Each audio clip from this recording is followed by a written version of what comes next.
Hello and welcome to the first English episode of our PicDrop Podcast. Just in case you are new to this podcast, my name is Andreas Kudowski. I'm a professional photographer and founder of PicDrop.com, a clever and easy-to-use image transfer tool for professional photographers. In this podcast, every 2 weeks I talk with colleagues from the photography industry that I admire, and I try to find out how they work and how they succeed. Usually this podcast is in German, but this time I had the chance to meet the famous English Magnum photographer David Hurn. And boy, he didn't promise too much. This episode is the second longest episode we have ever had in this podcast, and even though David and I talked for more than 3 hours, listening to what he says is so interesting and I learned so much that it feels like maybe 1 hour at most. We talked about his 65 years of exceptional career and how he became part of the Magnum agency, why he is so interested in taking pictures of relationships between people, and what he thinks makes a great photographer compared to a good one. And we talked about why it is so important to surround yourself with people that are doers, not talkers. I'm super happy that I had the chance to meet David at his home in Wales and hope you get the same good idea of the character of this exceptional photographer as I got. But now, enough of the introduction. Please enjoy this episode with David Hurn. I'm okay. Perfect. David, thank you for inviting me to your home in Wales. No, you're very welcome. And it's a beautiful home, and we were able to stay here overnight and spend some time with you, and already had a lot of talking, and I learned a lot. Good. And of course, I made my research and knew you before, but in the unlikely event that some of our listeners may not know you, your work, or even Magnum, you're part of the Magnum agency, the famous one, how would you describe yourself and your work to, let's say, a 19-year-old Instagrammer? Well, I'm a photographer. I've always seen it as a job. In other words, it's the way I make my living. So in exactly the same way as if somebody works in a department store and they work from 9 till 5 every day, it seems to me as a photographer, I have to work longer hours than that because I have a job that I really enjoy doing. So if I work less hours than them, then I'm obviously being lazy, you know. So I do tend to, shoot pictures or think about pictures or research pictures or whatever it is, but literally every day. I suppose it's slightly obsessional in that it is undoubtedly photography and the looking at photographs and the thinking about photography and the thinking about other forms of communication which I can translate into photographic terms in some way.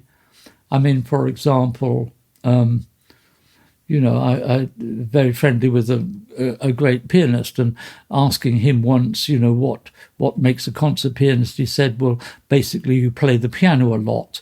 Now, that to me is really interesting advice, because you translate it into photography. And what it's basically saying is that one of the ways to be a better photographer is to take lots of pictures or to look at lots of pictures. So I guess I'm rambling, but I'm saying that photography and photographs and the history of photography and everything to do with listening to television and listening to radio is always, for me, translated into some sort of photographic terms. I'm always looking for the sentence that I can translate into how would that affect photography, And that, to me, of the sort of photographer that interests me is that they all have these same characteristics, is that they are totally obsessional. They don't see things they don't look too much, this is the way it used to be, and isn't life terrible because now it's so difficult. We tend to think that, what is the future? How do I deal with the problems which continually come up? So I see myself as a problem solver. I mean, I'm rambling, but but I suppose that in simple terms, I'm just obsessional about. And your photos? If I would never have seen a photo you created, how would you describe it? I mean, basically, if we get into how we start in photography, etc., I'm interested. I'm not interested in setting anything up. That's the first thing, that I don't set anything up. That could be considered a slight lie in that.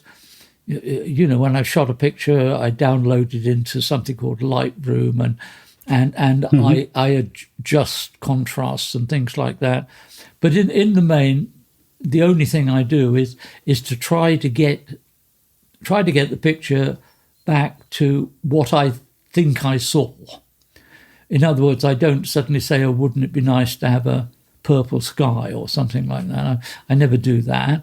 I never, in Photoshop, take anything out. If there's a telegraph pole coming out of somebody's head, as far as I'm concerned, telegraph pole comes out of somebody's head. That's part of the joy of photography is how difficult it is to do, etc. So I just see myself as an observer of the world, which means that it doesn't really matter where I go, because I'm just recording what I see. I don't have to think about being more modern, because by definition, if I wake up tomorrow morning is more modern than today. So for me, it's very simple. I just get up and I love the world. I think it's an incredible privilege to be alive. There are people who were never born. Well, that's a silly statement. You're thinking that way your whole life, or just since you became a little bit older? I've always really thought that. Even if you think in terms of religion and gods and things like that, I've never sort of countenanced that there could be such a thing, because in a way, what I know is that I do not know what it was like before I was born. So why should I be interested in what it's like after I'm dead? It seems to me that after I've died, it's the same as before I was born, and I know nothing about what it was like before I was born. So why should I be interested in what happens after I die? So I don't have those sort of faiths or beliefs. But I do believe that we live in a wonderful world, and I see my job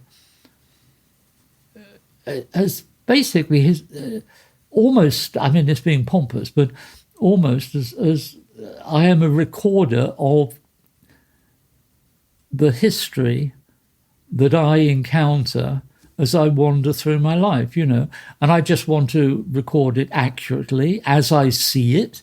I don't want to artificially set it up or anything. I don't want to change anything. I don't want to pose anybody.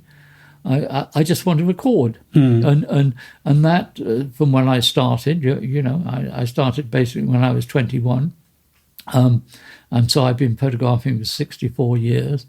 And I've just had that very simple philosophy, and that's what I've done. People could accuse me of taking the same picture for 64 years. Is that a bad thing? No, it's just what it is.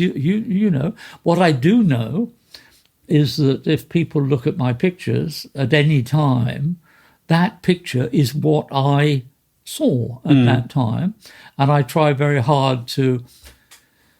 What I see, I try very hard to make into a picture.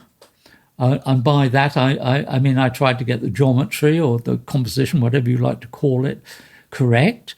And I'm very much of the philosophy that there's only two controls in photography.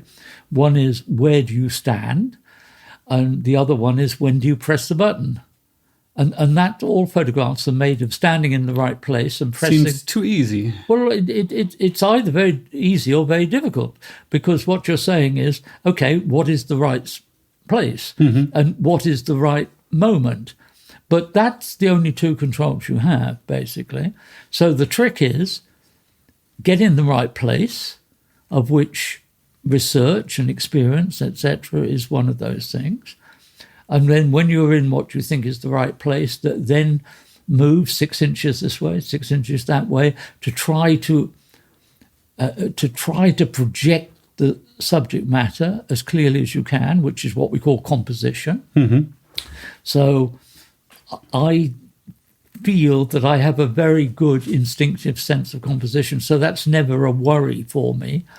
And so I tend to be concentrating in the pictures that I have by what I would call significant moments. There is a difference. If I point my finger at you or I wave my fist at you, those are two very different emotions. Mm-hmm. And so it's important that in anything you're looking at, you're trying to pick out those heightened emotions in a way.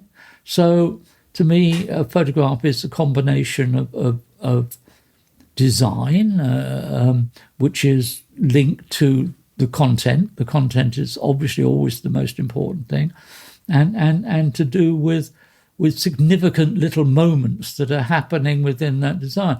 And if you can get all those things together, then you usually have something which is an interesting or worthwhile picture. In other words, in 50 years' time, somebody will still find it interesting. Mm. So I'm not very interested in pictures which need masses of text.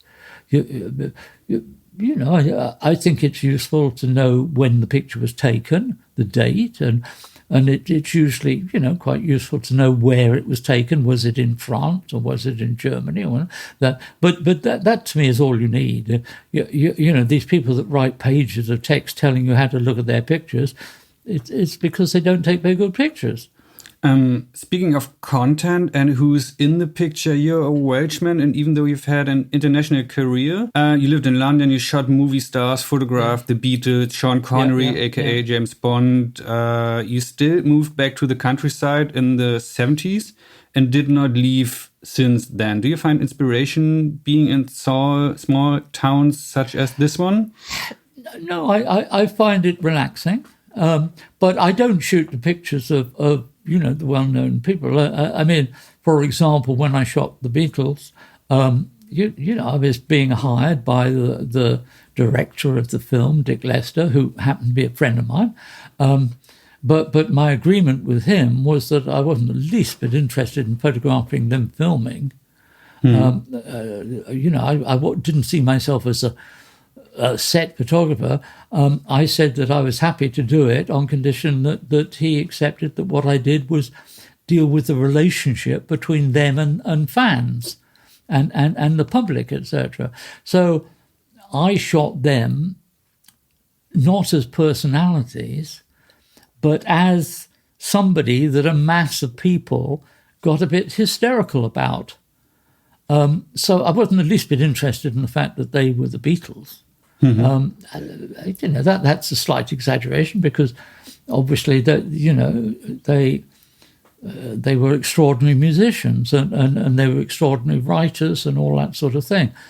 But as celebrities, they didn't interest me in the least. If they were people I didn't like, I didn't like. If there were people I liked, I liked. So I've never been interested in celebrity as such. Yeah, but you already mentioned that you're interested in relationship between people. Is that the one topic that spreads over your whole career? Totally exactly. If I go back to when I started in photography,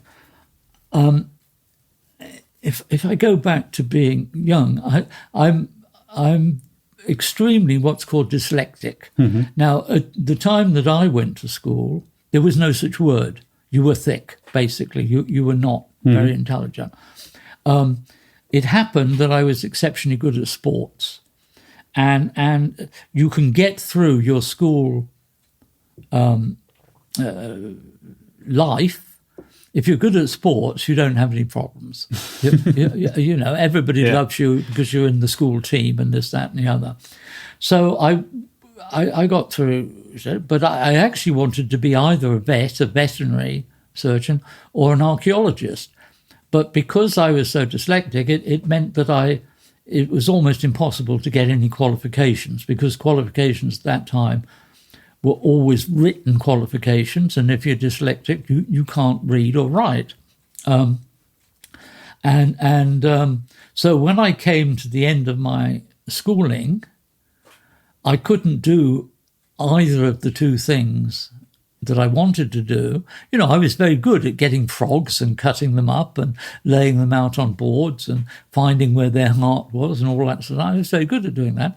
But what I wasn't very good in an exam is writing up how I did that. So I would fail all my exams, and at that time, if you wanted to be a vet, bizarrely, you had to have Latin as one of your main subjects to get into veterinary college, you know. So I wasn't about to do that. So what I did was at that time, we had what was called conscription in this country. In other words, you had to go into the army for 18 months.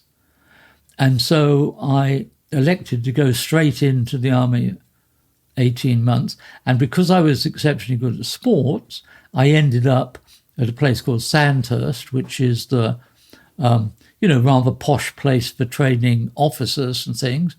And I discovered that I quite enjoyed it. It was like I was primarily doing sports there.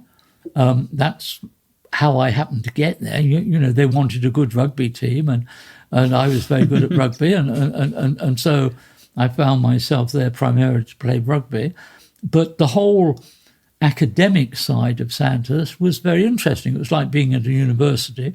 It was geared towards things to do with the army, so I studied my particular person. I studied with somebody called Stonewall Jackson, who was an American Civil War general who was one of the first really of the sort of commando brigades. And I found all that very interesting, and I enjoyed it and did it quite well.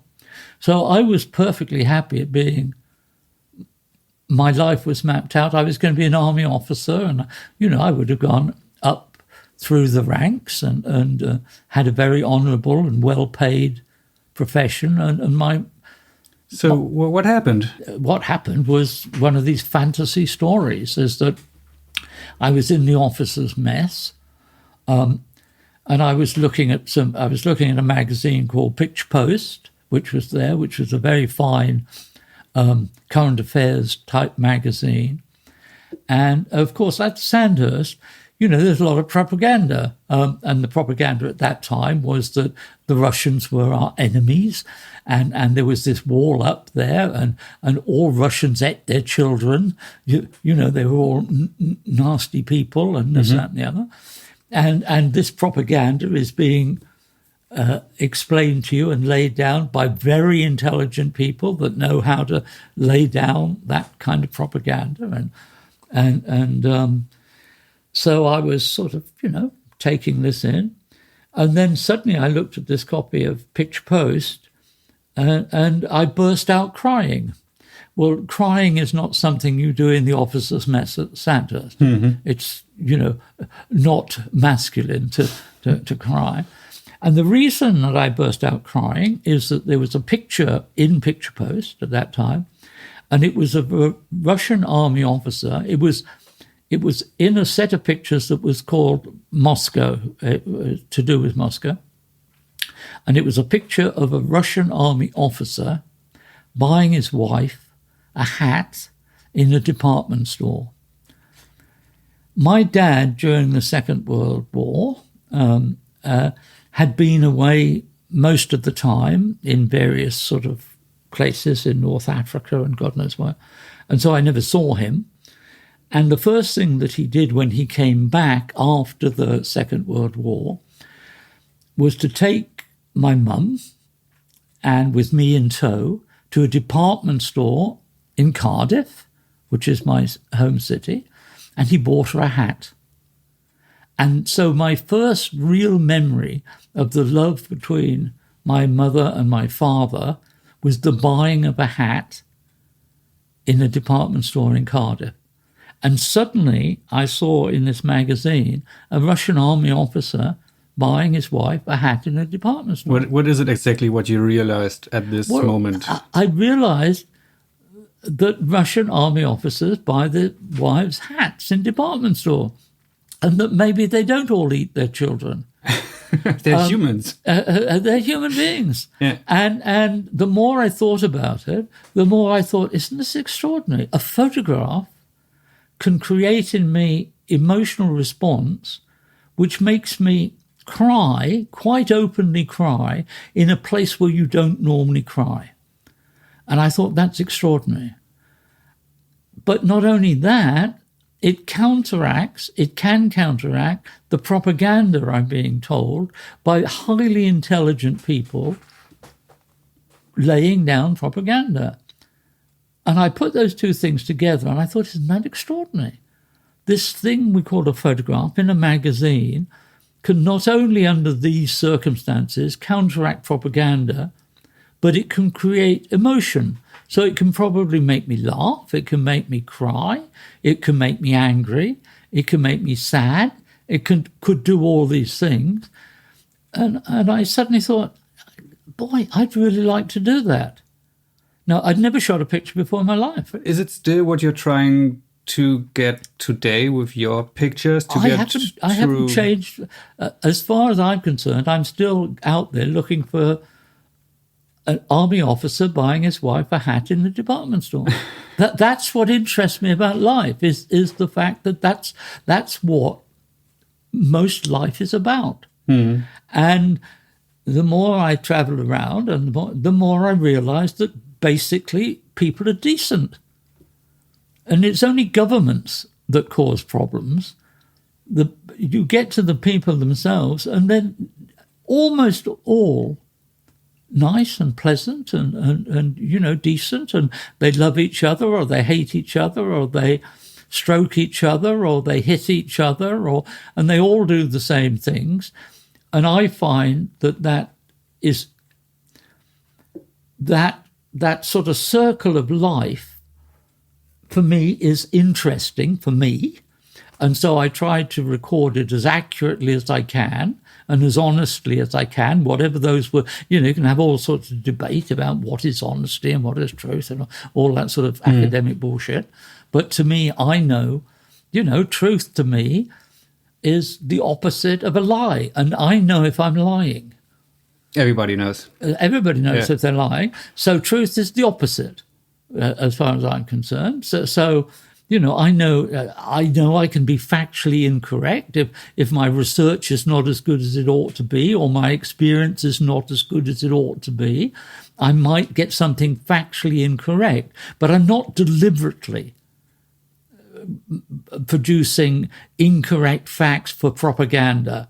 As far as I'm concerned, I'm just interested in going and recording what I see and what I feel. And if I do that accurately, I feel I have some use.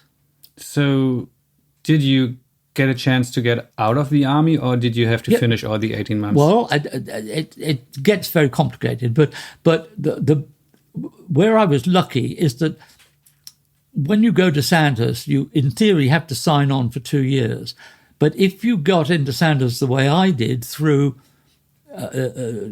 going in for the 18 months, I'd already signed on for 18 months. Mm-hmm. So the time that I could get out of the army was before the end of the Sandhurst thing. So I was extremely lucky in that way. That was the first bit of luck I had, was that I could get out. Mm-hmm. And so I decided, it was the first big decision I made in my life, that I decided that I would prefer to get out and try to be this thing called a photographer, of which I knew no photographers. I didn't have a camera and I'd never shot a picture. But I somehow felt I wanted to do this, and I wanted to do that more than have a life which was mapped out to me till I was 60 years of age, being very highly paid and having a pension. Do you think that's what every photographer needs? Like, really wanting this no matter what? Not every photographer, no. I mean, not every painter is going to be Rembrandt.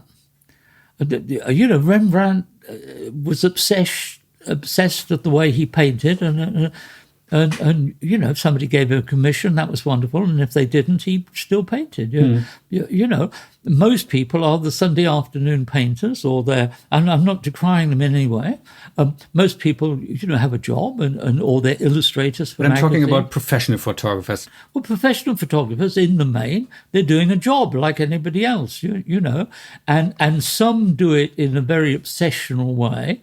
Some find themselves through circumstances, perhaps, very much geared towards what the market is. And that's fine. If you're married and you have a family, then perhaps you get forced to work in a slightly different way than if you're not married, and have an obsession and are very willing to live a different lifestyle.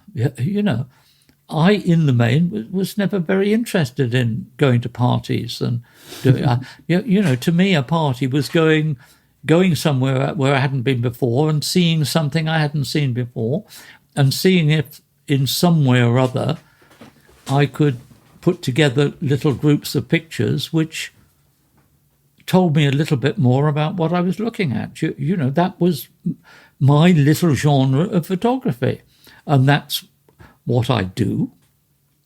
In the main, it's what interests me most. So the other photographers that I become most interested in, obviously when I started, the interest was in people like George Roger and Cartier-Bresson and people like that. And now my main interest in photography, is people like Josef Kudelka and Martin Parr and people like that, and that's my main interest. But I am very open to who is the best advertising photographer in the world. It's just that I don't. Who is it? Tell us. Well, I don't know. I know Nadev Kanda quite well, and he does extraordinary things. I don't want to do it. I'm not the least bit interested in doing that. Having said that, I'm a bit of a hypocrite, because occasionally in my life I needed some quick money for some sort of personal reason, like getting married and suddenly realizing you have a kid, and so I have dabbled into those sort of fields, but it's not what I want to do. And the second that I could get out of it, I got out of it. But it happens that the type of photography that I do is probably the lowest paid of all forms of photography. What you could loosely call journalism or documentary or reportage, whatever you like to call it. It is a very low paid form of photography. The editorial rates are very low, and they've never been particularly high. But that's never been of concern to me, but it's never been concern to me because I've never needed much money. The lifestyle I have is so I'm lucky in that way, or unlucky, because it means that I, have never had this sort of very stable relationship and with kids and all those things that I see friends that I envy because they have this wonderful sort of family life and they go off to holiday. I've never had that. Is photography your relationship? Well, it is. Your partner? In a way. Well, the problem with that is that it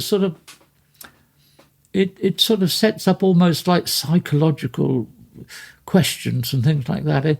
I've never thought of it. It's what I like doing.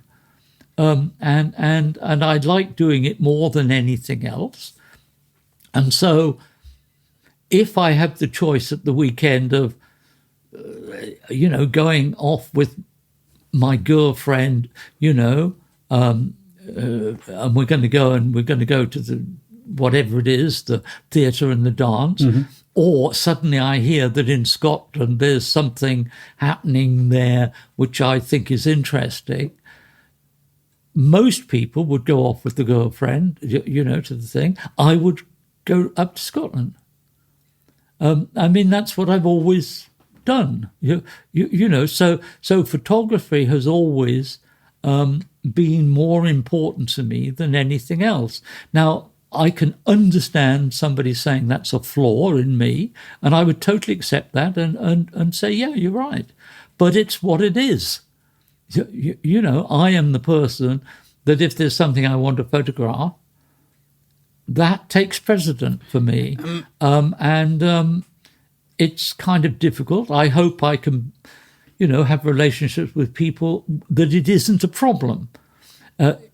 If your partner doesn't see it as a problem, then Perfect. it's not a problem. Yeah. But it is a problem if they see it as a problem, you know, and I understand that.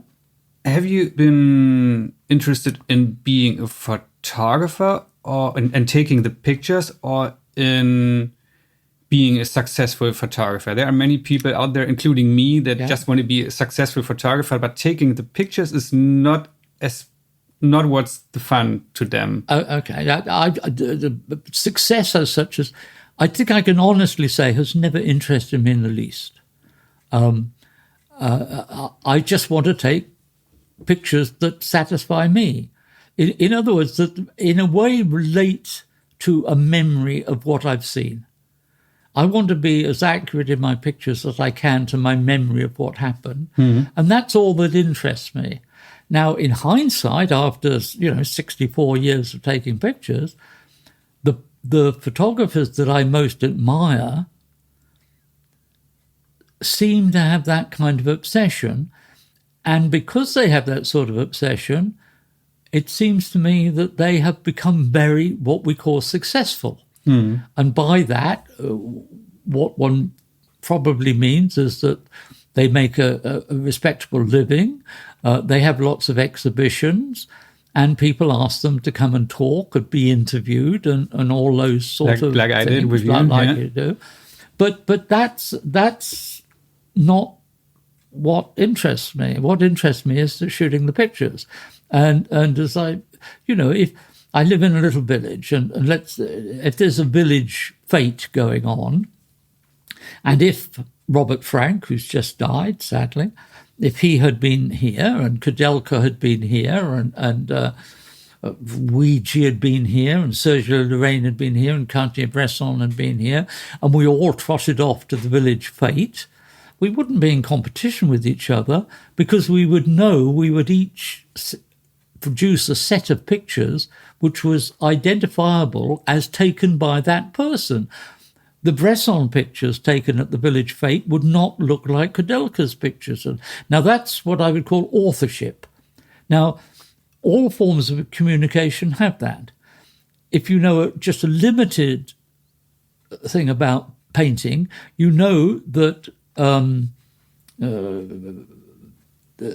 Matisse doesn't look like Picasso, and doesn't look like Rembrandt, and doesn't look like Velasquez. But Matisse has not, when he was painting, said, "Oh, I'm going to deliberately not paint like Rembrandt." That's not his thought process. He said, I paint like I paint. Now, the people that are kind of obsessional, and of course you see the same in music. You know, Mozart does not sound like Delius, does not sound like Elgar, does not. And again, Elgar has not sat down and said, "Oh God, I better not write music like Mozart." He said, "I write music," and it happens to come out sounding like.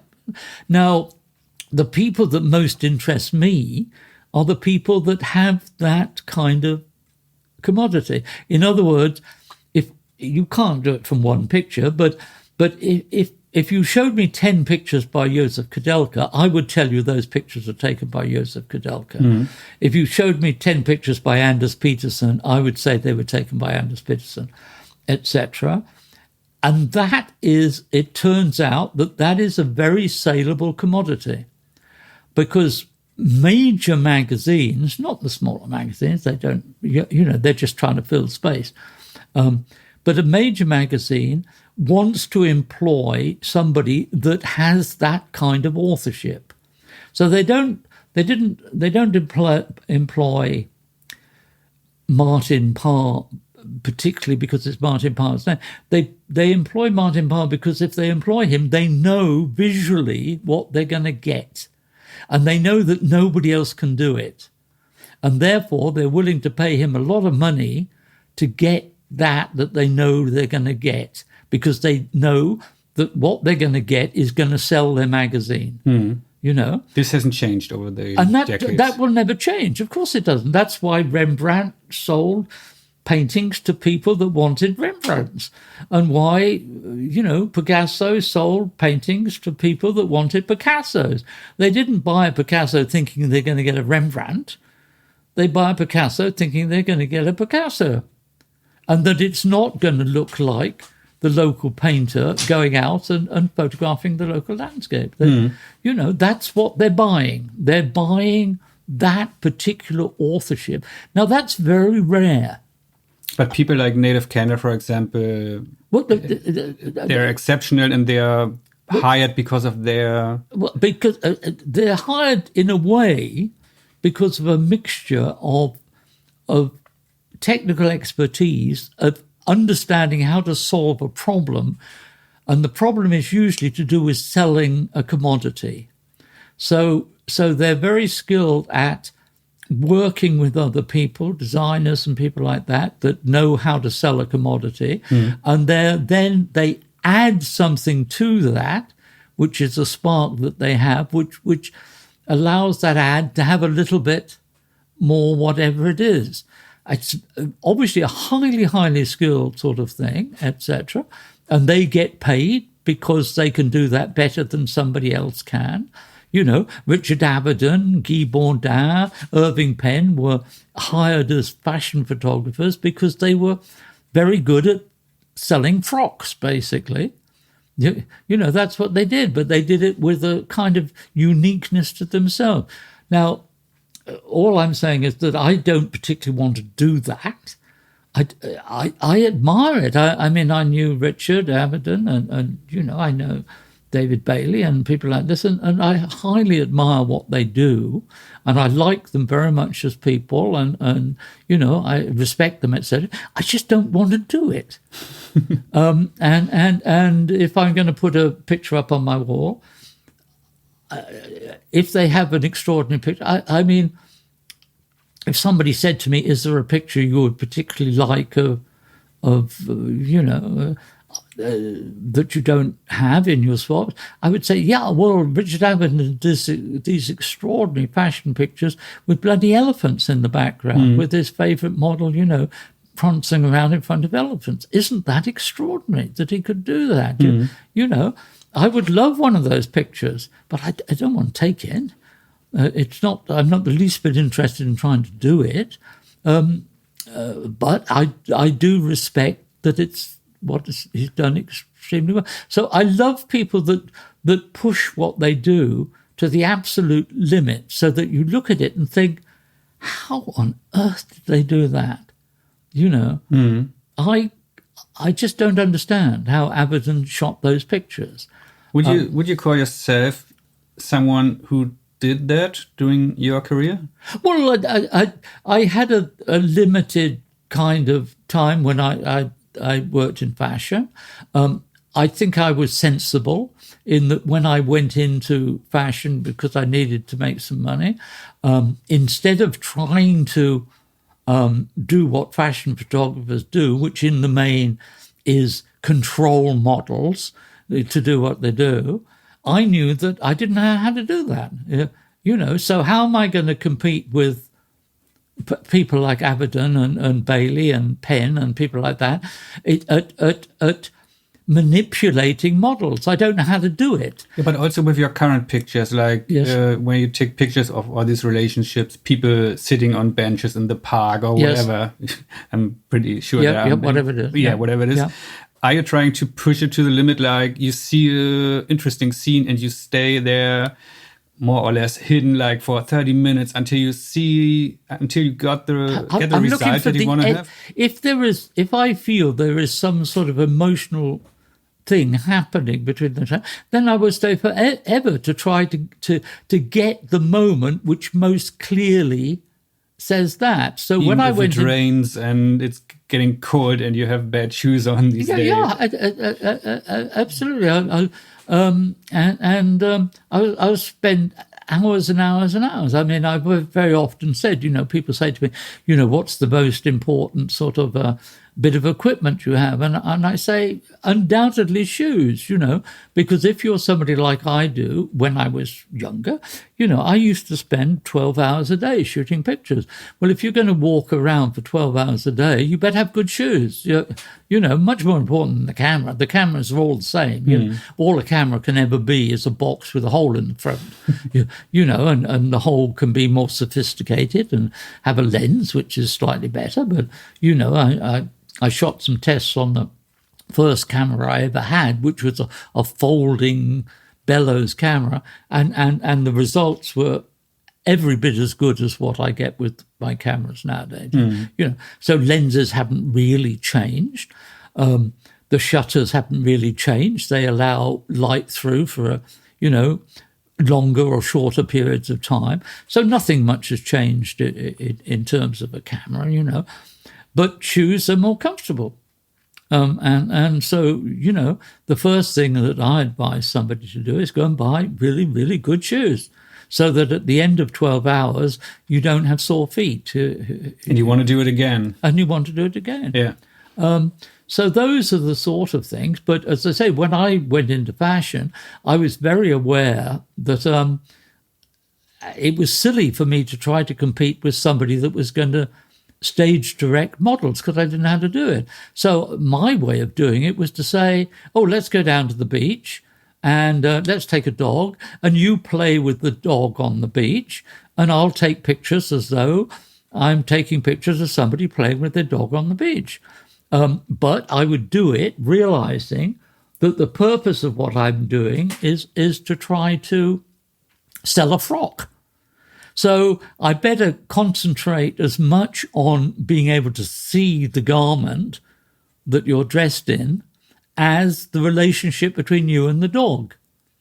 And so I started to shoot these pictures, and that was seen as being rather unique because everybody else was staging their pictures, So I found myself, employed by Harper's Bazaar, which is a posh magazine. You got 7 covers, you told me. I think, 5 or 7 covers or something over a bit, which means that you're pretty good at doing what you do. But I knew that I was what I would call top of the second division. I was never going to be Richard Avedon. I was never going to be Irving Penn. I was never going to be David Bailey because they cared about what they did. And I didn't care about it. So that is why you decided to shift a little bit? Or... Yeah. I just got out the second that I had made. I mean, I never made any money through working for Harper's Bazaar. But what you do, if you work for Harper's, then the offshoot of that is that people like Aquascutum and Morley's and all these other dress, Chanel and things, they will all employ you because the type of people they're selling to buy Harper's and Vogue. And they associate themselves with the people that work for these people. So it's very easy to get these very rewarding accounts. You get them very easily. They come to you. You don't even have to go to them. They, phone up you or your agent, if you have an agent, and say, can he come and do this account? It's not difficult. It's very easy to do. And these particular things have enormous amounts of money. I mean, obscene amounts of money. And I discovered that I made a lot of money. I mean, when I worked for Harper's, I think I once worked out that I only actually shot 40 days work for them. See, if you work for a fashion magazine, it's usually you do the whole shoot in a day or maybe 2 days, and you certainly don't get more than 10 issues a year out of Harper's, So you add that up, and it's not very much shooting, The money is made out of going off with Aquascutum and shooting a 2-day shoot with them, where you get, as I say, some obscene amount of money for 2 days shooting because you shot for Harper's Bazaar. But the second that I didn't have to make that amount of money, I just got out of it because I just didn't find it very interesting to do. So how did it feel to you? Did it feel like stepping back from second row to third row, or did you decide I want to find another row where I can be in the I just stopped doing it. I mean, literally in 1970, I was in London and I found myself, because it was expensive to live in London, I found myself doing some things that I really didn't want to do. It's not that I didn't enjoy it. I mean, you charge off to the Canary Islands with 6 extraordinarily beautiful models, and you're off there shooting for a week. Who's going to knock that? It's a very pleasant thing to do.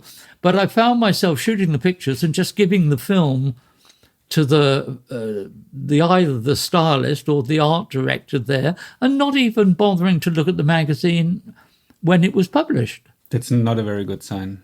So I found it fun, to do, and this and that, but I wasn't very interested in the result. Where was your heart at? Well, my heart was. If I went off on an assignment like that, I used to enjoy the evenings going and shooting pictures in the local village or something. I mean, that's what I would enjoy doing. I didn't actually enjoy the photography of the fashion. Now, I'm not decrying it as being a thing. It's just that I wasn't interested in it. And I knew that Richard Avedon, for example, and I mention him because he became a friend later, Richard Avedon cared about clothes and would talk to the fashion editor and would discuss with the editor of Vogue. I think, did he Vogue? I can't remember whether he worked for Vogue or Harper's, but it was part of his life that he liked. And certainly Guy Bourdin, was. Who was for me the most exciting of the fashion photographers, French photographer Guy Bourdin, was totally immersed in that world of fashion and cared about who Pierre Cardin was and everything. I couldn't give a damn about who they were, and I always found it rather funny that somebody should pay thousands of pounds for a dress. It just seemed to me ludicrous. But these people care about it, and if they care about it, they do it better than you do.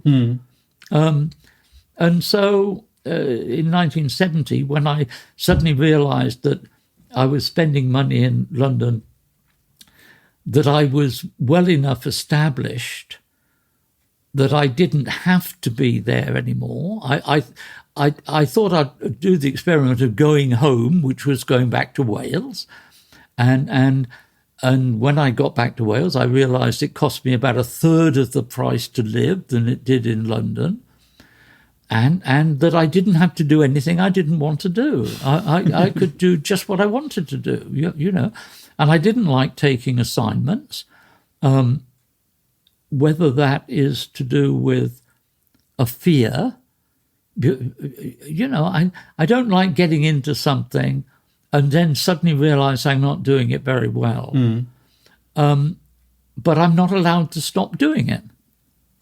Would you describe, at this moment where you decided to go back to Wales, yes, you've been at the peak of your career, or would you describe these 40 years after that moment as the peak of your career? Is there No, I don't think there was a peak. I mean, to me, I'm perfectly happy to admit that I shoot the same.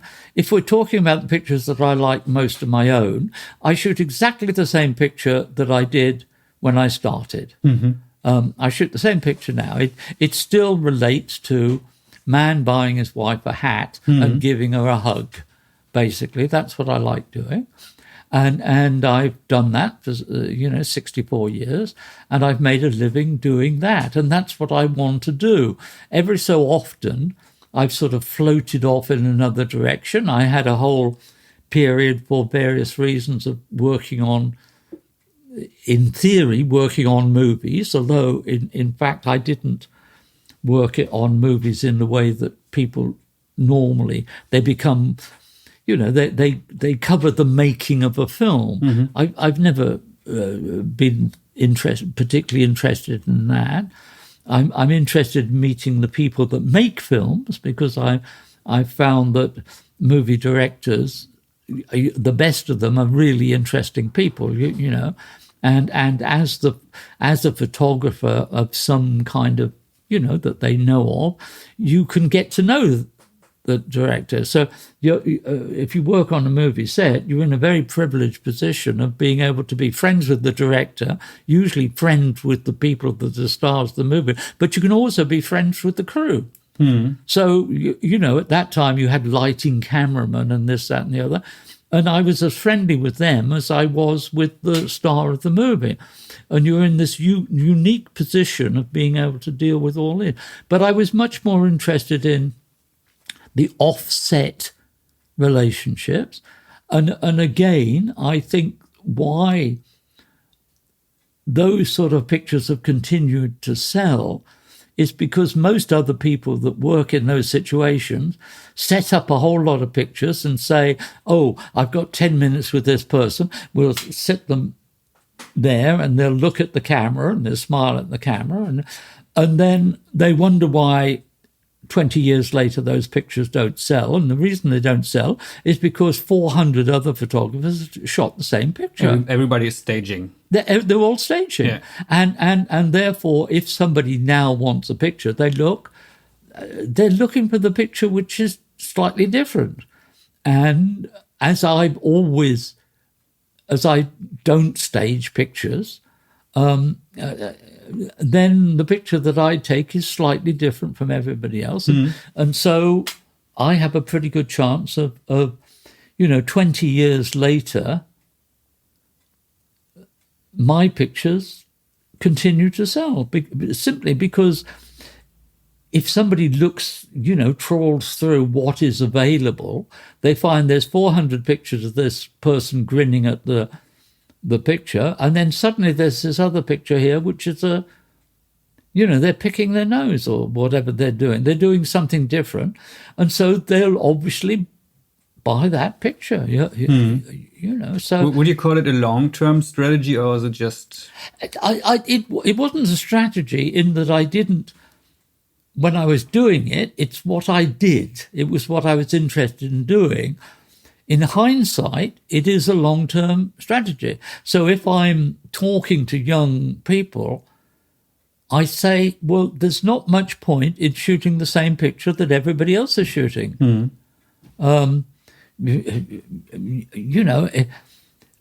If you have some famous personality, whether it be, your president or your prime minister or whatever it is, if I shoot a picture of Mr. Boris Johnson now sitting there posing and the thing, I know that there's 400 other photographers have shot that picture.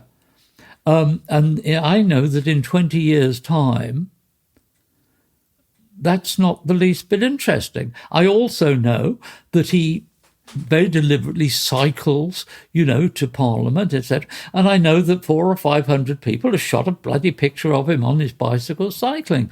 So there's not much point in shooting that picture because everybody's got that same picture. So for me, if I was being asked to do something with Boris Johnson, I would be much more interested in him playing Scrabble with his friend and their kids. Do you think that's still possible today? I know that you're coming from, you have a background where people were not that much control. They didn't have these PR people around them all the time, etc. And nowadays, when I have a photo shoot with a politician, I got 2 to 10 minutes. There's no chance of spending an evening with them playing Scrabble. Well, it depends on. It sounds pompous, but it depends on the sort of stature you've managed to get to. and your ploys for getting to people. I mean, Peter Marlowe, who sadly died very young, was a good friend of mine, did an extraordinary set of pictures with Tony Blair, only because he persuaded through the PR people that it would be a good idea to have somebody of his stature as a photographer just following him around and taking pictures of him, the equivalent of sitting on the toilet or something. And you just learn how to do that and how to have that access. And it takes a long time. It probably took Peter a year of negotiating, etc., doing what he wants to do. And most people reasonably don't want to do that. Most people want a magazine to pay them some money to go and shoot a picture of Tony Blair or Merkel or Trump or whatever it is. And if you're going to do that with a magazine, then the magazine sets it up and you have 10 minutes. And if you've only got 10 minutes, what do? You find some lighting ploy. I am going to do it with a spotlight on the person, from 45 degrees. That's my style. And you develop that sort of ploy, that tactics, and so that you produce something slightly artificially, technically, and that's what you do. And that's your choice. Whoever it is, you do that. But you don't, as I keep saying to people, you always, we live in a world where you always have a choice. And so if you don't want to do that, then you're probably taking a gamble. Because in the one case, you're being paid in advance to do something and you do it, and that's the end of the matter. But the problem is that almost from archive, you're never going to sell it again because there's 400 other photographers that have basically done the same thing and changed the same picture. There, from an archive point of view, you're competing with 400 other people that have the same picture. So it's luck whether you sell it. Or you can do it a different way and produce a different picture, which if you have managed to have some kind of authorship yourself, you might sell because of that authorship thing, but you most certainly have a chance of selling it over the next 50 years because your picture is a unique picture. So, I mean, if we think in terms of the Beatles, for example, by and large, there are very few pictures of the four Beatles together which are unposed pictures. So not press pictures or they're nearly all set up pictures or this, that, and the other. The pictures that I have of them together, they were really in very relaxed circumstances, etc. And those pictures sell again and again and again. They sell again and again because nobody else has pictures that quite look like that. Everybody else has the picture which looks like everybody else's picture of the four of them sat there posing, doing something, And the people that have shot those pictures are in competition with people that shot the same picture. Now, I didn't deliberately do that. It's just that it's what I enjoyed doing, was shooting the way I shoot. And it happens that I began to realize, and now I'm aware of it. I'm aware that if I shoot a picture which is much more relaxed and is much more intimate, I am aware that it takes much more organizing to get access to do that sort of picture. But I know, sadly, I'm running out of time, but I know that in 40 years' time, those pictures will continue to sell through, if Magnum survives, they will continue to sell. And if I set up a trust, that trust will have money going into it because those pictures will sell. How long did you need to understand that this is your way of shooting? And many of your colleagues back in the time, your famous friends and Magnum colleagues prefer taking pictures in war zones and with stars or whatever, and you're completely different to them. Yeah, well, I mean, when I started, I was young. I was 21 when I came out of the army, and I came up to London, and I got a job in Harrods, which is a department store, and I sold shirts. I needed to make a living, and I bought an inexpensive camera, which I still have, which is a Kodak Retina camera, which was the sort of folding camera with a bellows sort of thing, because that was what I could afford. And I had to learn to be a photographer. So I basically learned by every night I would go out to coffee bars and things. I don't drink and I don't smoke, so pubs were not my scene. So I went to coffee bars and things like that. And I was in the coffee bars every night, and I just used to shoot pictures in the coffee bars. And so I was learning to, this picture's out of focus. I better learn how to get it in focus, so you quickly learn. And at that time, the camera that I've got, doesn't focus for you. You have to judge the distance. And so you begin to realize that you judge what 8 feet is. And if you're going to take a picture, you sit down 8 feet from what you're going to take a picture, because then it'll be in focus, and you learn those sort of skills. And what I discovered is that if I shot pictures of people, if I then made a print of it and took it back, they were interested in looking at the pictures. Mm-hmm. And I discovered that without knowing that it had a title, but I had discovered what networking was, and networking was basically you begin to acquire friends and relations because of what you do.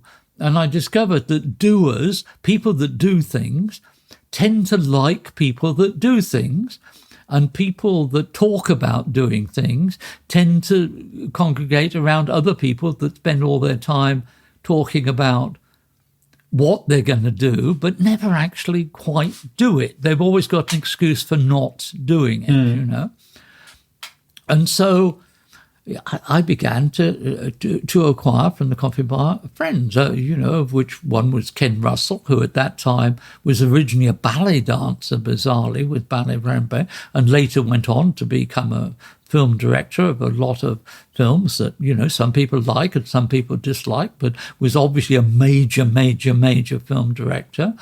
And I met, writers like Colin Wilson, who wrote The Outsider, and one of the people I met was Michael Foot, who was a British politician who went on and very nearly became Prime Minister. At the time when I met him, he was working for a magazine called Tribune as a reporter. And so I began to find that I had this kind of group of friends who were all doing things. And amongst the photographer friends that I began to make, I discovered that, I knew Don McCullum, who is roughly the same age as I am, and Philip Jones Griffiths and Ian Berry and John Bullman. We were all roughly the same age, and we were all sort of fighting to get space. There weren't any magazines left in England at that time, Picture Post, Illustrated, these had all closed down, so they were just newspapers. So we were all trying to get stuff into newspapers. Now, I had a disadvantage because my interest was not in what we loosely call current affairs, which is news in a way. But these friends of mine, these young photographers, they had very distinct personalities. So McCullum, by and large, loved anything that produced his adrenaline. So it's not a coincidence that he ended up being, in my opinion, the greatest war photographer there been. So that at the end of his career, when he gave up being a war photographer and became a landscape photographer, his idea of landscape is you don't go out of the front door unless it's pouring with rain and is -5 degrees and there's lightning. Because he needs that kind of adrenaline. He needs the adrenaline. And that, so the pictures that he's taking in the landscape are, in fact, you could argue, exactly the same pictures that he's taking when he's in a war situation. They are a situation where his adrenaline goes. Now, if you take Philip Jones-Griffiths was a politician. He really understood about politics. He could easily, if he wasn't a photographer, he could have gone and become a member of parliament. And because he was so intelligent, etc., I could have seen Philip be the prime minister. He would have fitted into that kind of... So the one is interested in adrenaline, the next is interested in politics. You are interested in human interaction. What is it that attracts you so much to human interaction? I don't know. I have absolutely no idea. It's just that it is that makes me cry looking at a photograph of a man buying his wife a hat. So after 60 years, you still don't 100% understand why? No, I have no idea why, and I'm not interested in why. It's just that's my interest. And Ian Berry, for example, who's a dear friend, was interested in travel. So it doesn't surprise me that he's probably the most travelled photographer I know. You know, he enjoys that. I don't enjoy that. I don't enjoy getting on a plane and going somewhere and having, you know, he would come back and his conversation would be about how much you have to bribe the guard in so-and-so to get over the border to do the so-and-so and so-and-so. And I loved all that, but I didn't want to do it. And so I didn't attempt to do it. And John Bulmer was very similar to Ian, you know, very interested in those sort of. So these people that, in my opinion, became great photographers, part of why they became a great photographer is that they instinctively knew where their interests were. Now, I was always second best to those because we were all working for newspapers which were interested in current affairs. And so Don and Philip and Ian and John Bulmer and Patrick Ward all did that current affairs better than I did, I would argue, because they were more interested in it. They were more interested in it than I was.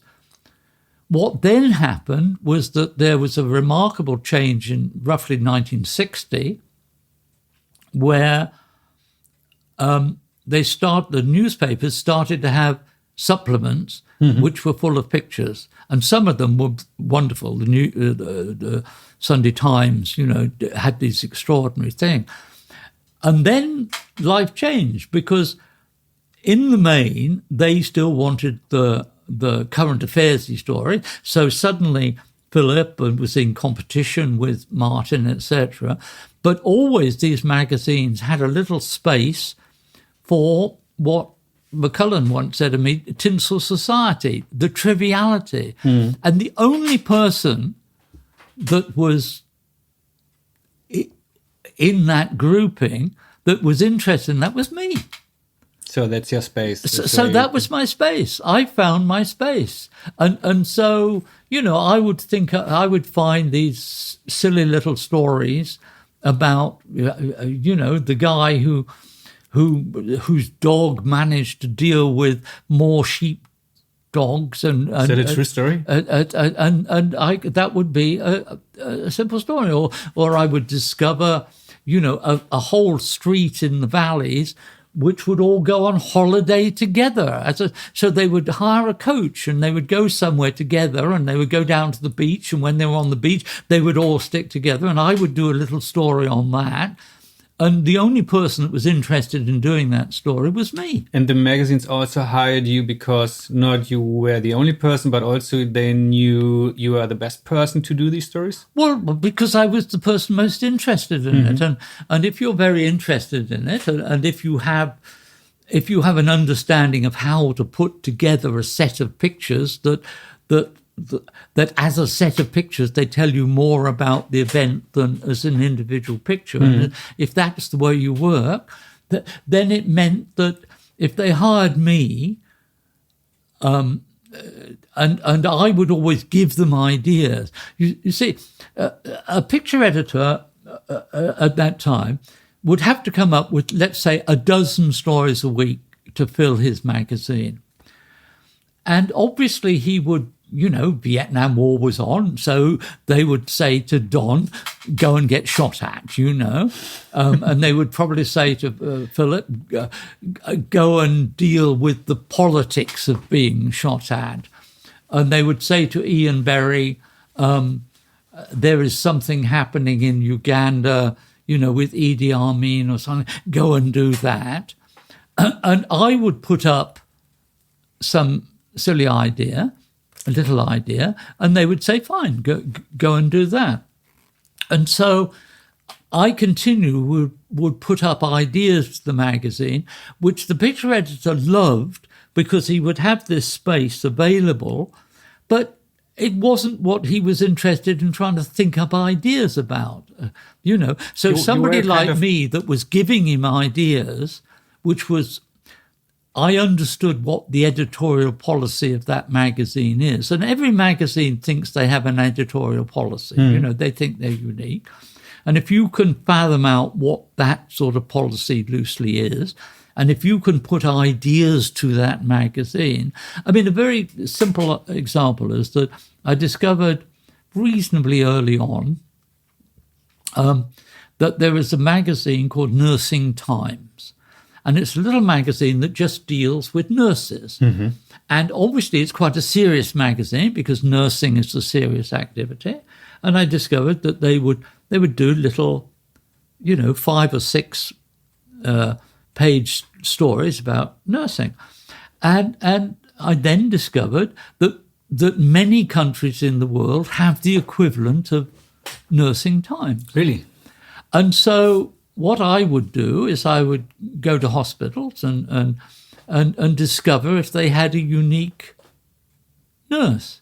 So, for example, about 10 years ago, when I last went to Arizona, I had done a big story on premature babies in Arizona. I would go back to that hospital and say, do you have any, I'd see the doctors there, do you have any unique nurses? And it happened that they said, oh, yeah, we have a nurse now who's a member of the Arizona Outlaws motorbike gang.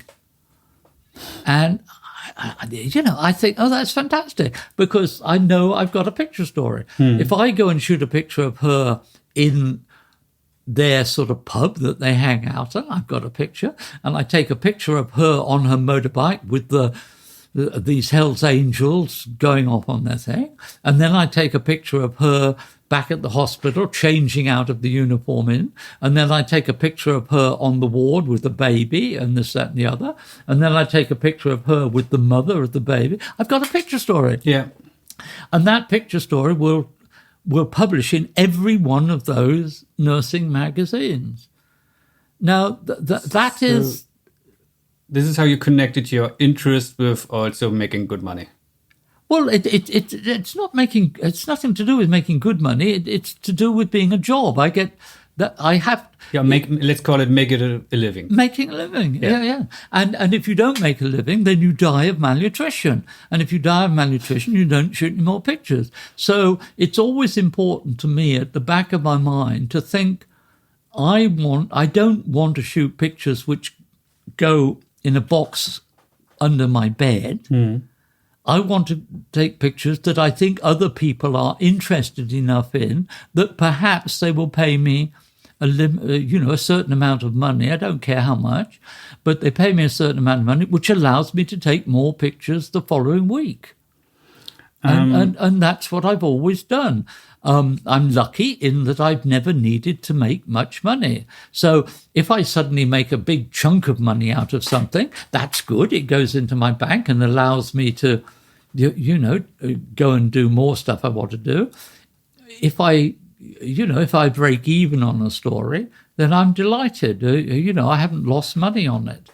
But I am aware that I'm doing a job. And it's no good me going out and shooting pictures, which anybody with common sense will tell you the chances of you selling that picture is, I continually see people nowadays saying, "Oh, well, my grandfather used to walk across the mountainside, and I'm going to go back and do a set of pictures in his footsteps of what he did." Well, who cares?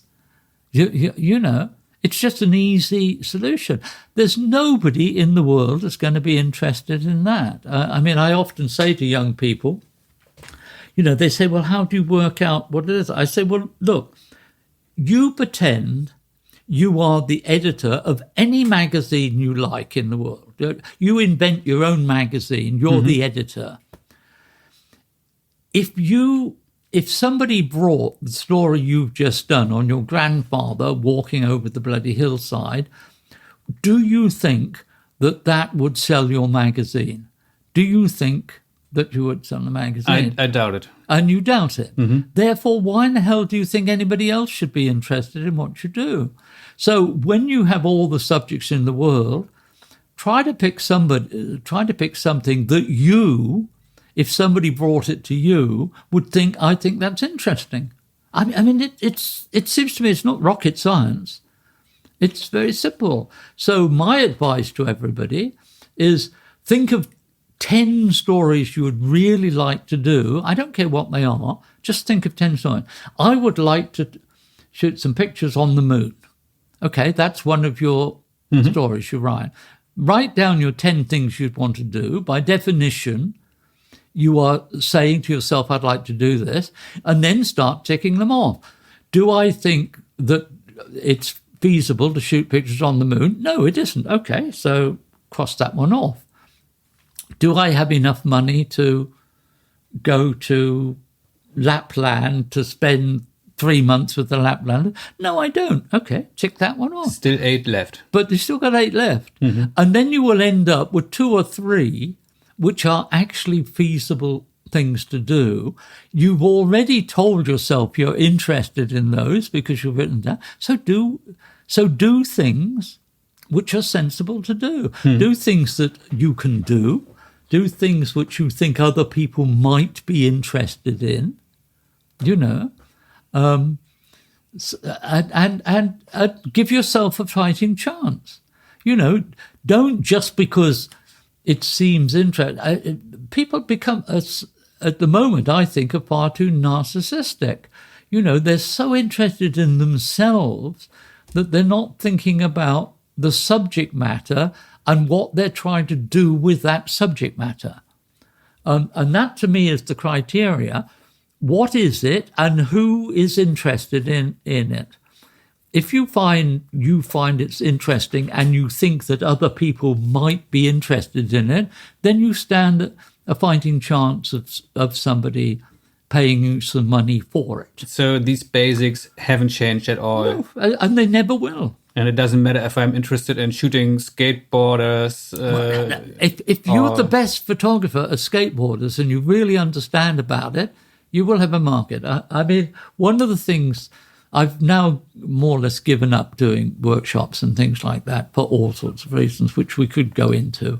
But one of the things that I did, and recently I did something in London to the university, I know that one of the questions that's going to come up from the students is, "Oh, well, it's difficult to find ideas now and it's difficult to do a market. Everything has been done. Everything's been done," all that sort of stuff.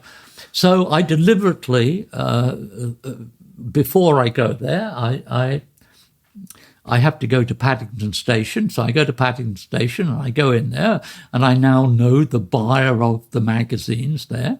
And I discovered that on Paddington Station in Smith, they have 3,000 magazines. 3,000 magazines that they change every week. And most of those magazines have pictures in. So there's a lot of pictures needed by this magazine. So I look through this magazine and I discover that in Smith's in Paddington, there are 5 magazines to do with tattooing. Now, I know nothing about tattooing at all. But I think, okay, let's sit down, have a cup of coffee and think if I can invent something to do with tattooing. There's 5 magazines, of which one of them I'd looked at had a spread of 11 pages of pictures to do with something. So they potentially are a market. So I was thinking, I thought, and I suddenly thought, I wonder what is the youngest child in the country that's been tattooed. Is there a baby that's been tattooed? If there's a baby that's been tattooed, almost certainly the mother and father are covered with tattoos. So what we have is a tattoo family, of which the key picture is baby that's tattooed. Is that a true story, or did you just make that up? No, I just made that up in my mind. Did you make the research? Did you try to find? No, because I'm not interested. Just made up. Okay. It's just me trying to think of a potential story. So I go, and the students, it comes up, there's no... And so I say, look, do you realise there's 3,000 magazines there? And well, what would you do as a story? And I say, well, I would do a bit of research, and it's very easy to do, because I'm sure if you go to a big tattoo parlour, they will, tell you somebody who knows something about this and the other. Mm-hmm. And I bet you, if you did a story about the youngest child in the country being tattooed, it would get a lot of space because it would be controversial. Should you tattoo your baby? It would be visual because mum and dad would be covered with tattoo. It's a no-brainer.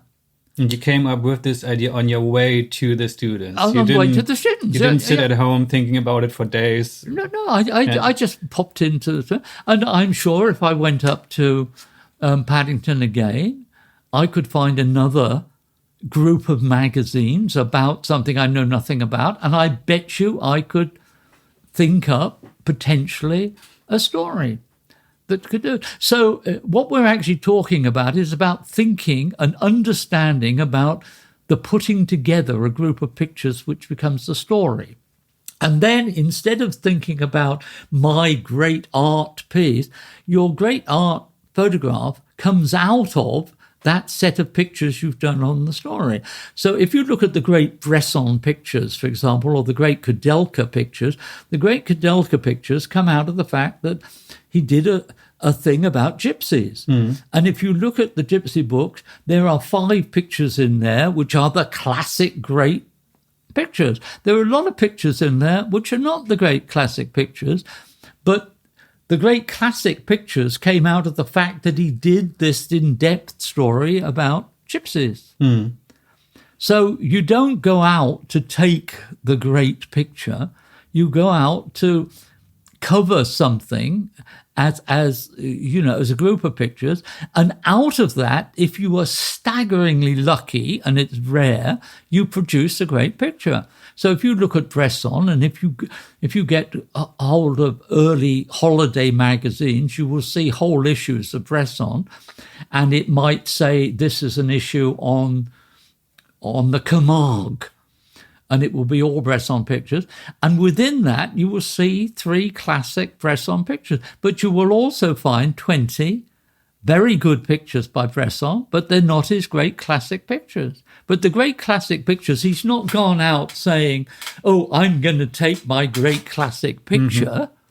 He's gone out to say, I'm going to do a story about the Camargue, which he's going to publish in the magazine. And if I am lucky, what he calls living pictures, I might get 2 or 3 living pictures out of my overall picture of the Camargue.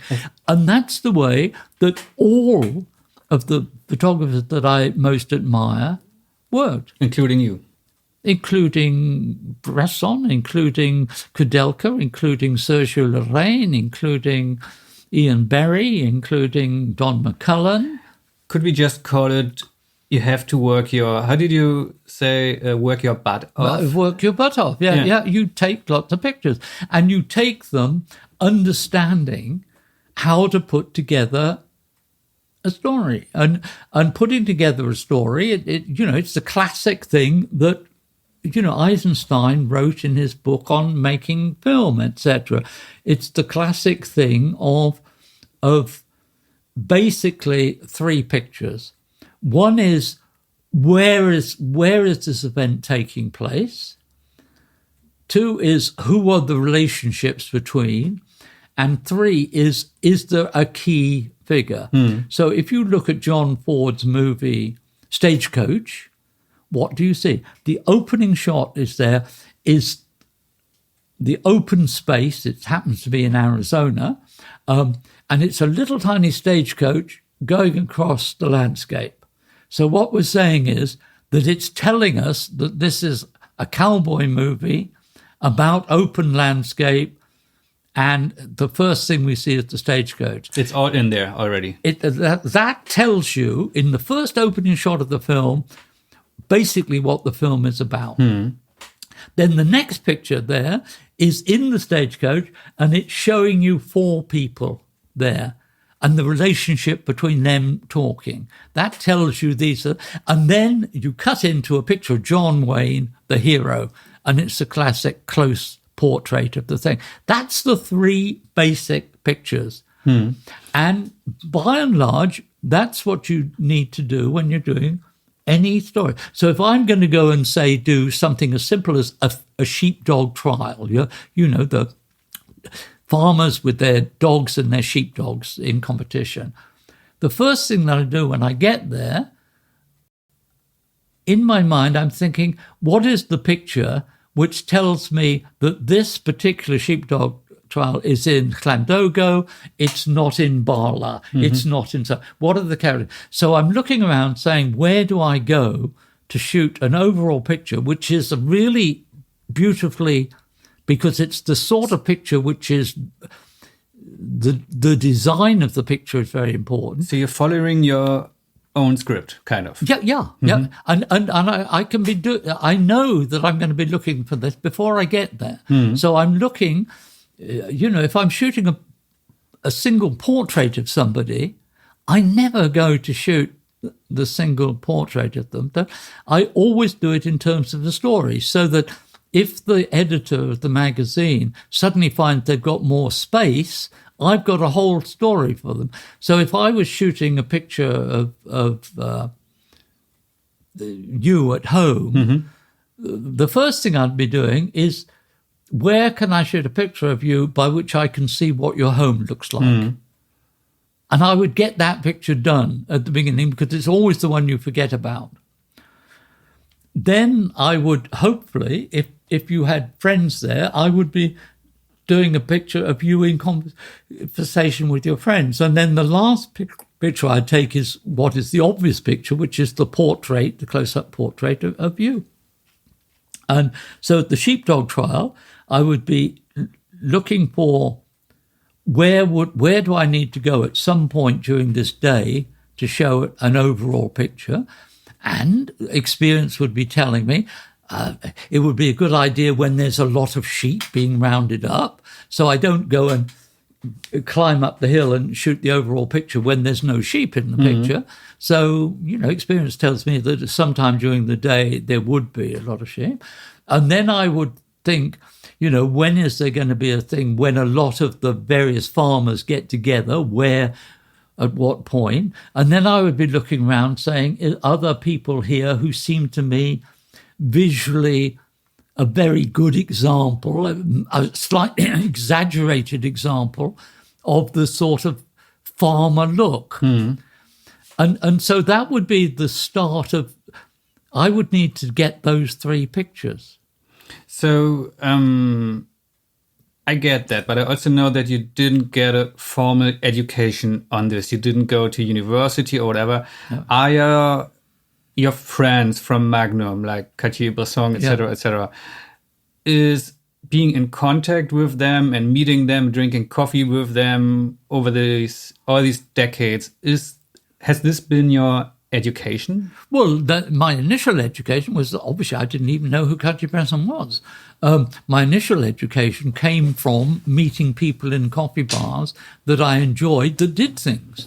So, I got as much education out of talking to Ken Russell, talking about him wanting to be a film director, but this was a guy who was going to do it. Or I might find a pianist who wants to be a concert pianist. He doesn't want to be just a local pianist. And I soon discovered that their conversation had a lot in common with each other.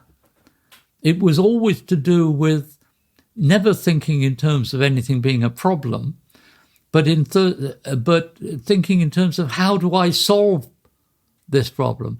So it was never, I can't do this because of this. No matter if it's a pianist or filmmaker. It doesn't matter what it is. So you learned that way of thinking. Yeah, you think, hang on, I'm going to solve this problem.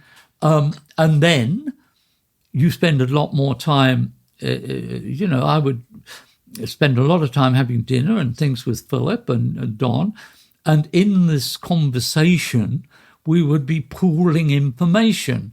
Ian would be coming back from somewhere and talking about how you bribe people to get into so-and-so and so-and-so. And then if you had in your group a fashion photographer, they would be talking about the problems of how you show garments, what are the latest garments, etc. And you just absorb all this information, but you try to absorb it from people that really care about it and are serious about it. You don't. In other words, it's advisable to always try to be with people who do things better than you do. Because if people do things better than you do, you can learn from those. If people do things worse than you do, they drag from you, and it's very draining.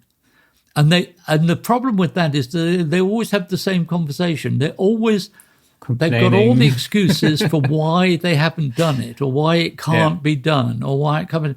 And I personally just find that draining, and I really don't particularly want to be with those people. I would much prefer to be with the local garage mechanic or the plumber or something, because by and large they don't talk in those terms. They talk in different things, which I find uplifting.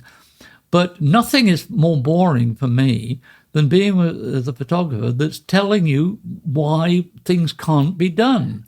Is that why you set up the highly renowned School of Documentary Photography in Newport, Wales in 1973? To teach others and to... No, I mean, that sounds as though I did it for some wonderful sort of reason of being a good person.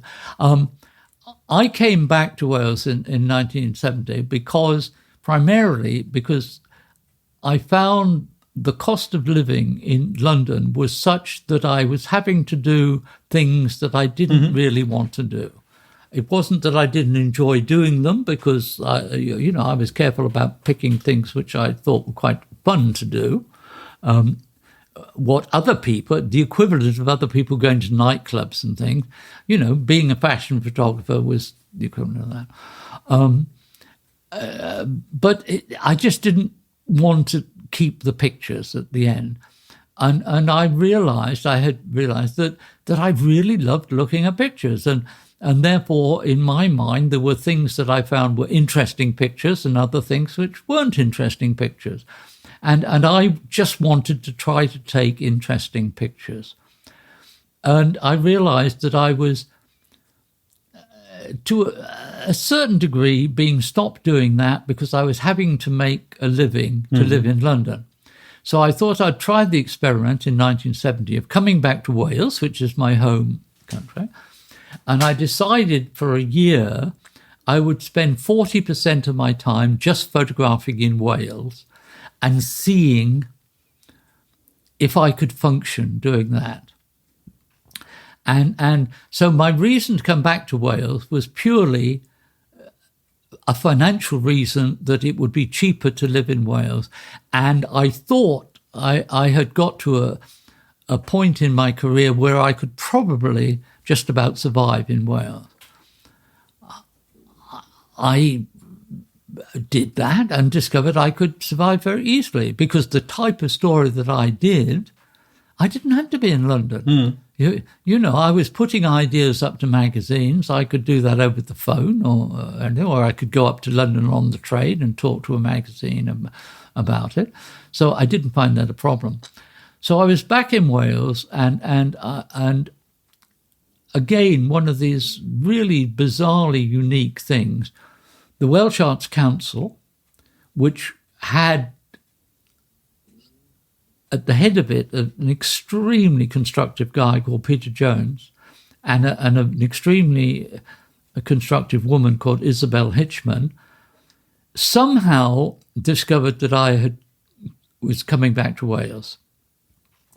And they, totally out of the blue, just said, would you like £600 to do something on Wales over the next time? So I didn't have to apply for anything. Somebody just... Now, £600 was not very much money, even in those days. Mm-hmm. But that wasn't important to me. What was important to me was that somebody wanted me to do something that I, without giving me any assignment or without trying to say I had to do it, you know, to photograph Chinese in the docks or something like that. They just said, go and do it. We're interested in seeing what you do. And that to me was very uplifting. You know, I enjoyed that. So I started to do that. And then Peter, you know, I became very friendly with Peter Jones, and we would have... And then one day he said to me, do you think photography can be taught, you know? And I said, well, you know, it depends what you mean by being taught. If you mean like, is it a good thing to have to be an apprentice to somebody, whether it be a photographer or whether it be a plumber, or so, you know, most plumbers become plumbers because they're an apprentice to a plumber. Mm. And it seems to me I don't see what's different for photography from plumbing. You know, in many cases a plumber's more useful. Yeah, you know, if my pipe bursts, I'm not the least bit interested in asking Kudelka to come and photograph it. I'm interested in having a plumber. To me, it's at that time more important to me than Joseph Kudelka shooting a picture. So, you know, I've always seen all these things as being equal. You just do it very well. So I said, well, you know, if you were going to set up something by which it was set up in a way as though you were coming somewhere to do an apprenticeship, I think it would be useful. I think it might save people time. You know, I can give pointers to people. If I have people that want to give me their potential, I can swap my experience and give them pointers. And so I said, you know, so then I was suddenly introduced to the head of the art college in Newport, who was a very constructive guy called John Wright, who said, well, look, if we give you a free hand, would you set up a course in photography? So I said, well, I'll do it for a year to do. So all I did was to simply say, well, I will very clearly state what we are doing. And I called it, you know, my naivety, I called it documentary photography because I thought most people would understand that. What I didn't realize is that the second you get into an academic thing, they're all going to discuss what is meant by documentary as though that's incredibly important. You know, whereas I felt, well, common sense, most people that want to shoot that sort of picture kind of know what they mean. They know it's not advertising, basically. They know it's not fashion. They know it's not medical photography, etc. Yeah. So I said, we'll call it documentary photography. And what we will look for, I said, I'm not interested in people coming to me with portfolios of their pictures, you know, thinking that they're wonderful photographers. I'm interested in people coming to me and telling me what it is they want to photograph. So, you know, I in hindsight, I've given the example, you know, if somebody comes to me and they have a degree in architecture, and they say, I want to learn to be an architectural photographer, I'd say, fine, that's it. I can teach you how to do that. You know what is the front of a building and the back of a building. If you're pretty good at it, you know what are the characteristics of this building, which are unique. I can teach you how to get the damn thing in focus. You already have the information. The important thing about photography is, in theory, the information. The technical side of being a photographer is unbelievably simple. Yeah. You've shown me your cameras this morning, and they were all set on, or half set on automatic, like ISO automatic, and you put it on P, and that's it. I'm not the least bit interested in all these so-called technical things. I want to point the camera at what I think is interesting and press the button. And so I can teach people those things, but I can teach you also how to clarify. And one of the things that I learned when I was in the army is all the time is how to make everything simple. If you have to get from A to B, do not get distracted by going to C on the way there. You go directly from A to B. And in photography, it's the same. If you're going to go and photograph some protest march, look at it and realize that the great majority of the people on this march are mothers with babies in prams, etc. Make sure that you end up with your pictures being primarily mothers with babies in pram. Do not get sidetracked because some silly little group of protesters about something are there to cause a fight. And don't spend all your time photographing the fight when actually the march is about mothers with their babies in prams. Don't get distracted. So I can teach people how to clarify, simplify all the time. As I said before about the 3-picture story, know that you need a picture which shows where the thing is taking place. Know that you need a picture of the principal people there. Know you need a picture of relationships with people. And make it simple. Don't spend all your time, in theory, doing that you think is visually easy. Aren't you kind of frustrated with the current state of media? Because they very often don't show anymore what's really happening. They show what they think, what gets the most clicks or sells best. Or No, I'm saddened by it because I guess I'm selfish. I just don't find it very interesting. I come from the school where I think journalism should be an honourable profession. And the first thing about it being an honourable profession is that it is people attempting to tell you what they think is the truth, not tell you what they think is propaganda, and let's bend the truth to what we have been led to believe by some newspaper or by our parents or go out, look, make up your own mind, and then accurately try to explain to somebody else what you think is happening. And if you have to have facts, check your facts. You just don't go and Google and say, 300 people have said that somebody has got red hair, when you haven't checked whether they've got red hair, or somebody is a nasty person or a nice person or something like that. I come from that, but where being an honourable profession, you try to do this very difficult thing of to be accurate and transparent.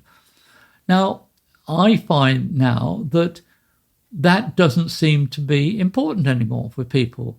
They're usually trying to, in some way, bend what they see to views that they have, whether it be their right-wing views or their left-wing views, I don't care what it is, that they are become propagandists for a point of view that they have, which is very often built on very inaccurate facts.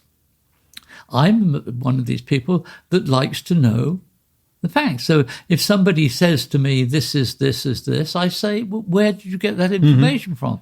If they got that information from the Daily Mail, I'm not very interested in it. If they get it from Economist, the Economist or from Nature magazine, I think it's more likely to be accurate, and therefore I'm more interested in that information.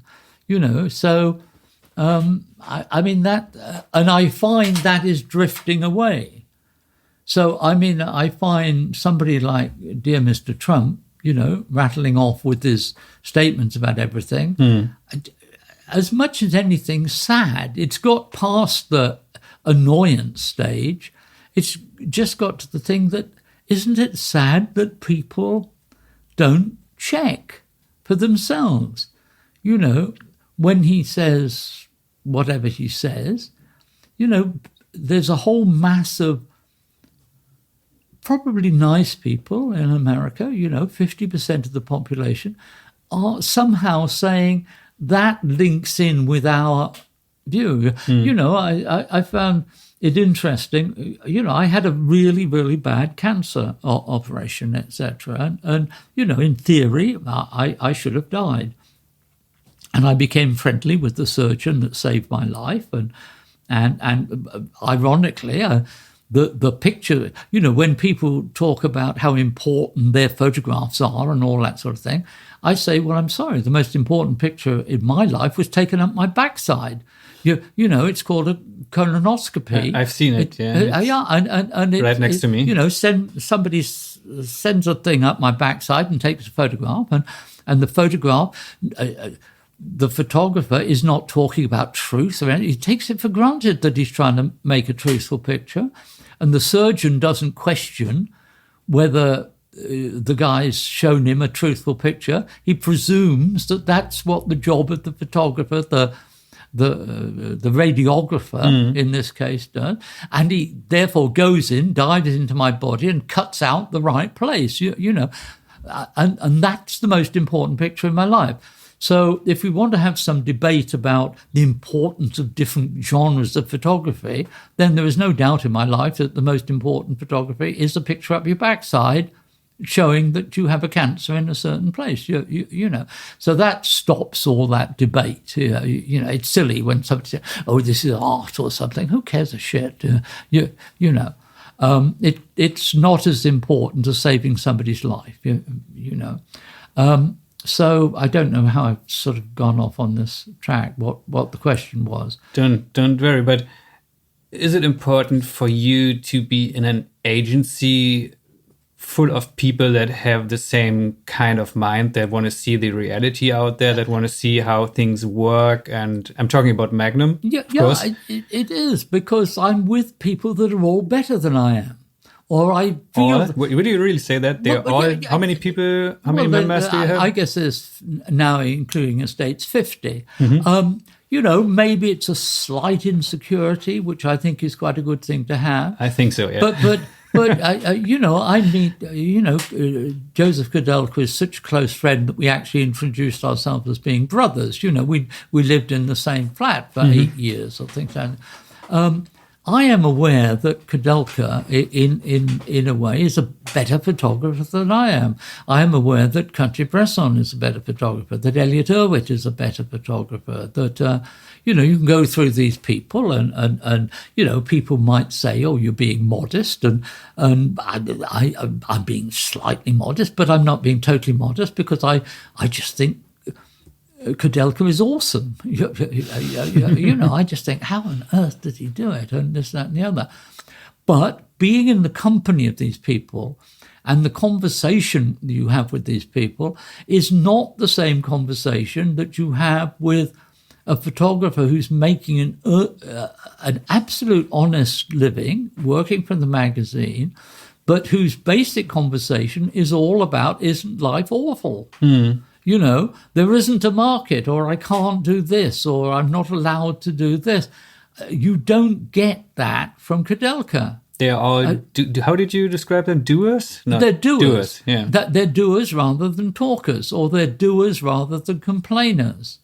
And if they're making a complaint, it's usually a complaint about how do we solve this problem. Not a wallowing in the problem. My mantra is that by and large, we are capable of making decisions.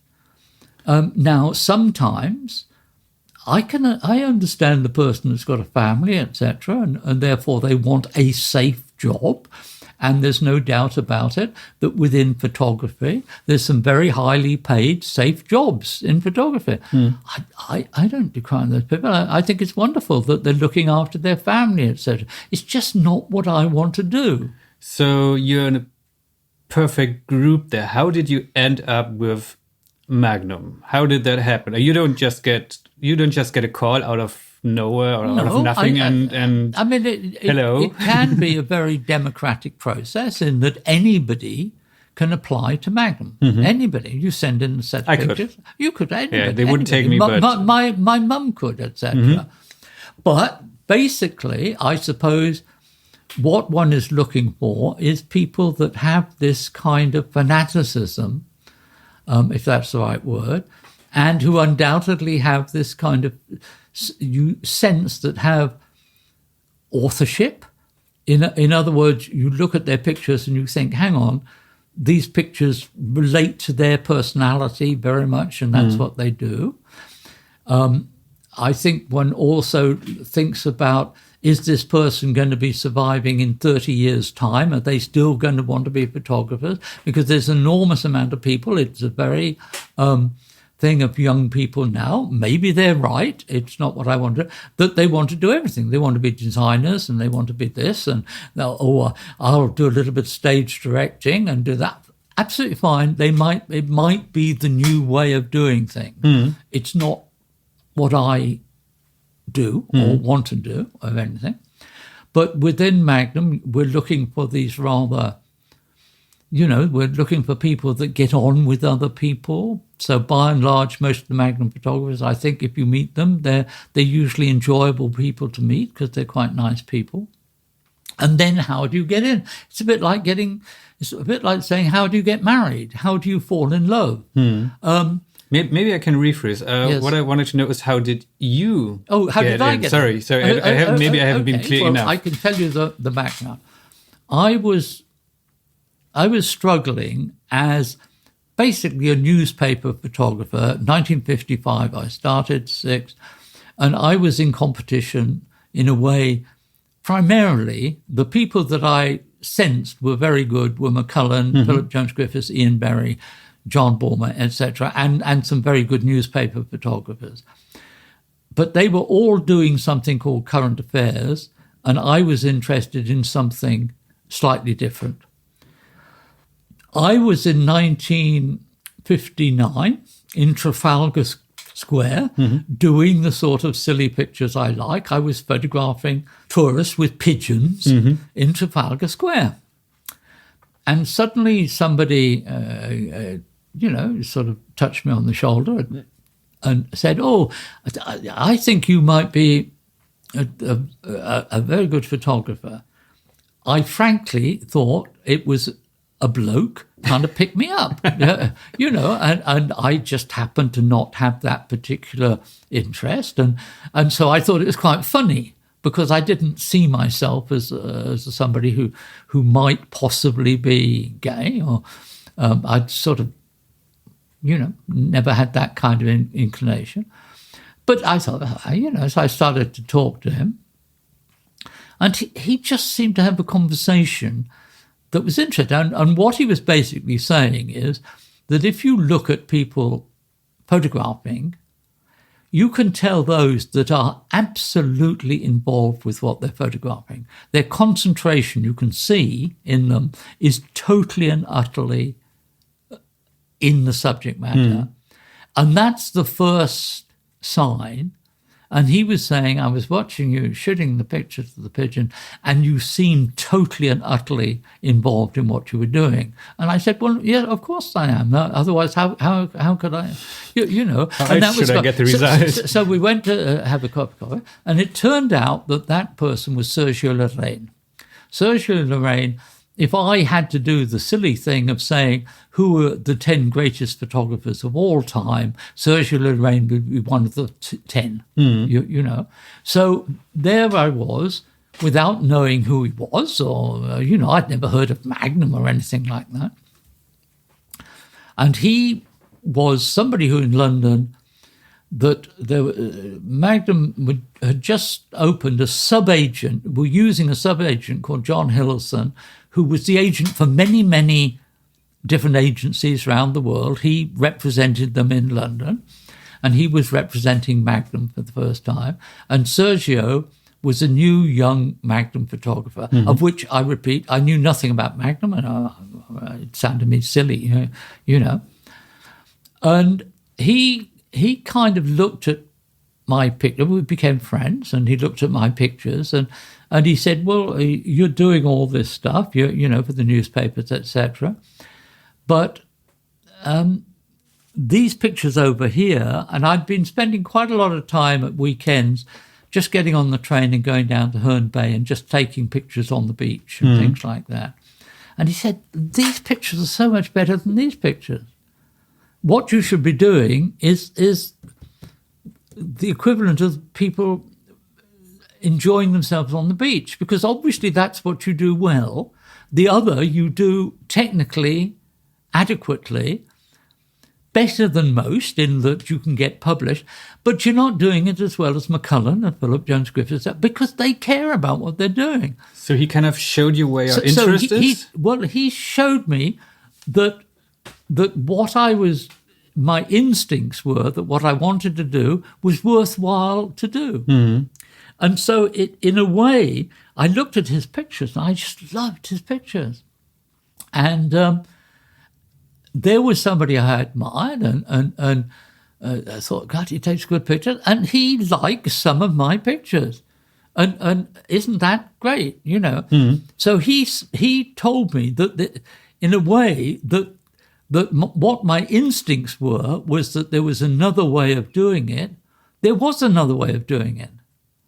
And so he then introduced me to John Hillison, who was the Magnum sub-agent in London.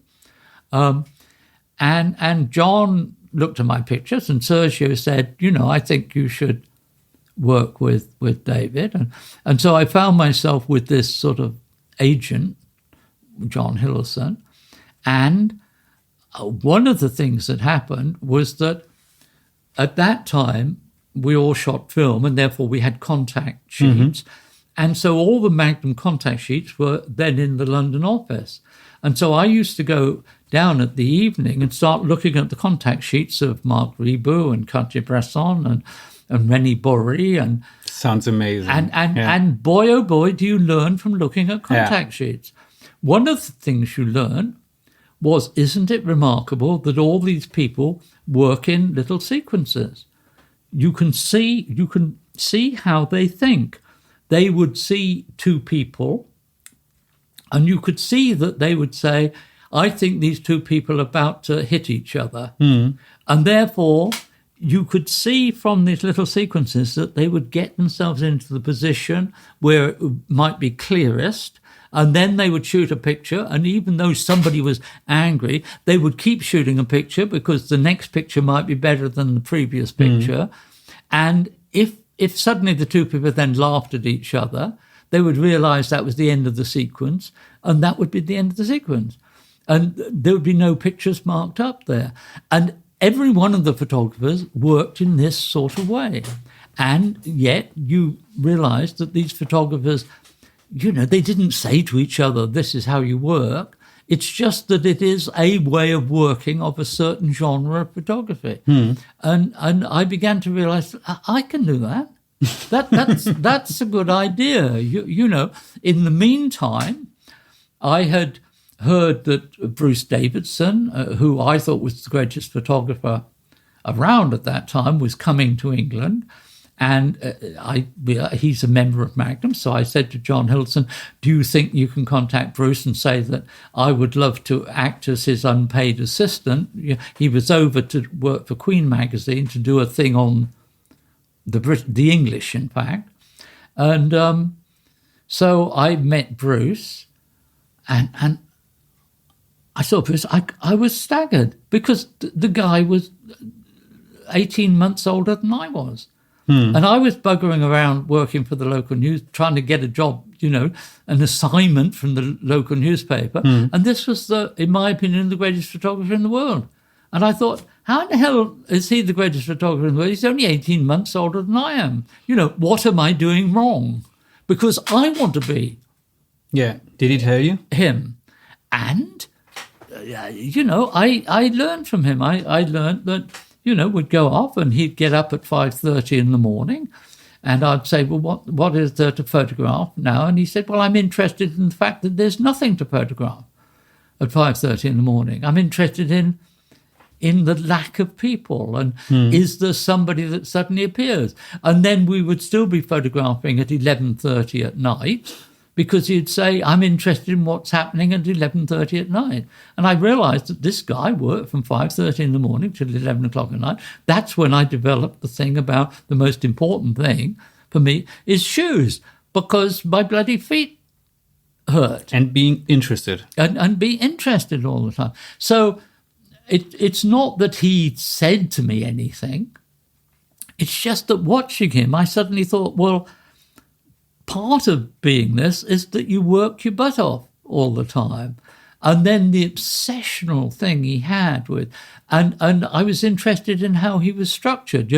He would photograph on the street and do street musicians. And then I'd say, oh, there's some other street musicians. And you'd say, well, I don't need that. I've done street musician.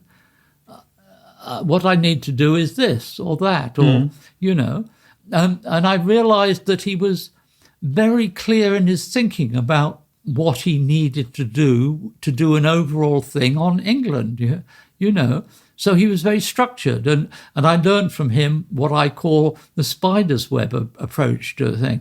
You write down, I'm going to do the English, and then you say, well, what do I see as the English? You say tradition, and you say schooling, and you say this, and in my case, because I have a bad memory, I tend to write it all down. I mean, I can show you the thing of when I started to do the Welsh, of how, I would say Wales, and then I'd say, what is there? Well, education, sport, tradition, farming, steel. You kind of wrote your script. And you write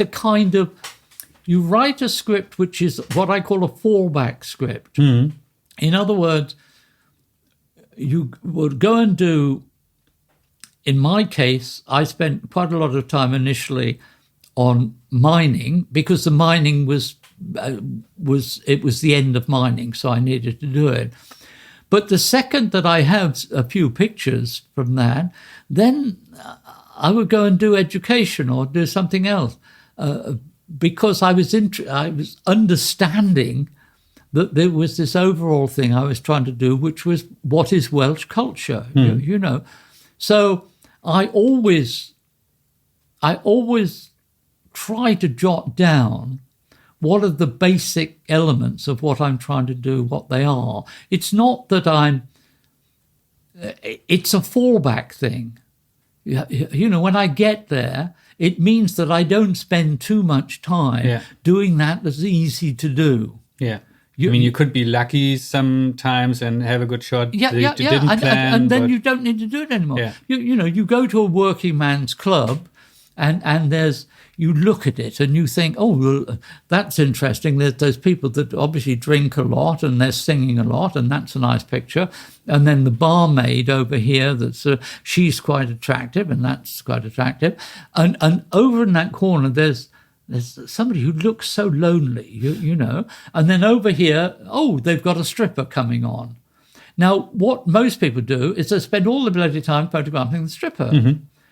And they forget about photographing loneliness. And they forget about that because it's very difficult to photograph loneliness. It's very easy to photograph a stripper.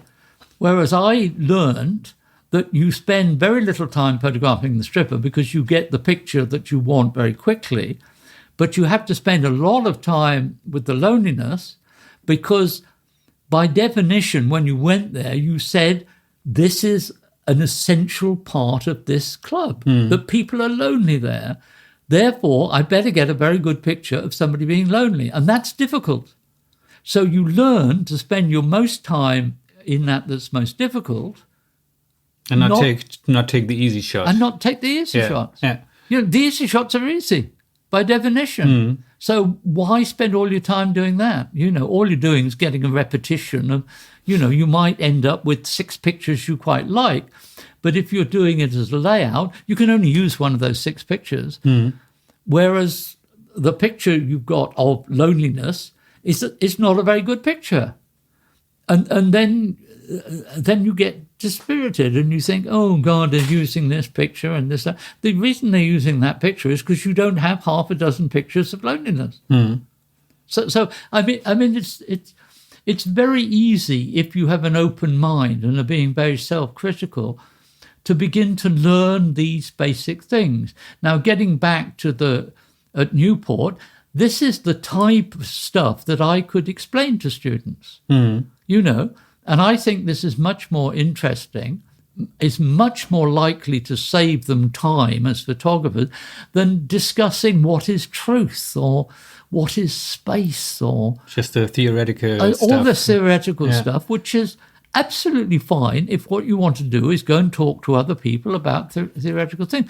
But it isn't actually going to help you shoot a picture unless you have become this strange, what to me a strange thing. I'm now being naughty because I'm being a bit cynical about it, but you become a conceptual photographer, of which I have no idea what that actually means. It seems to me you're thinking in terms of a story. Well, I think the most documentary photographers, if I go and do a thing on whales, that's exactly what I do.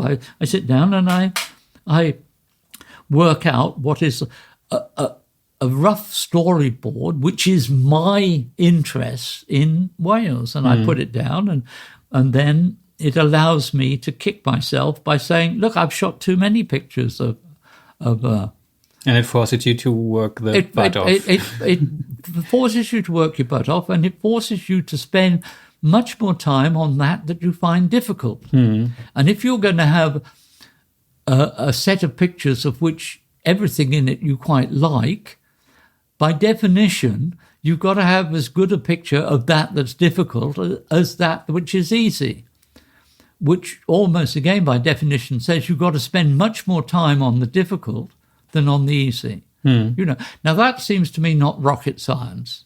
Yeah. It's just common sense.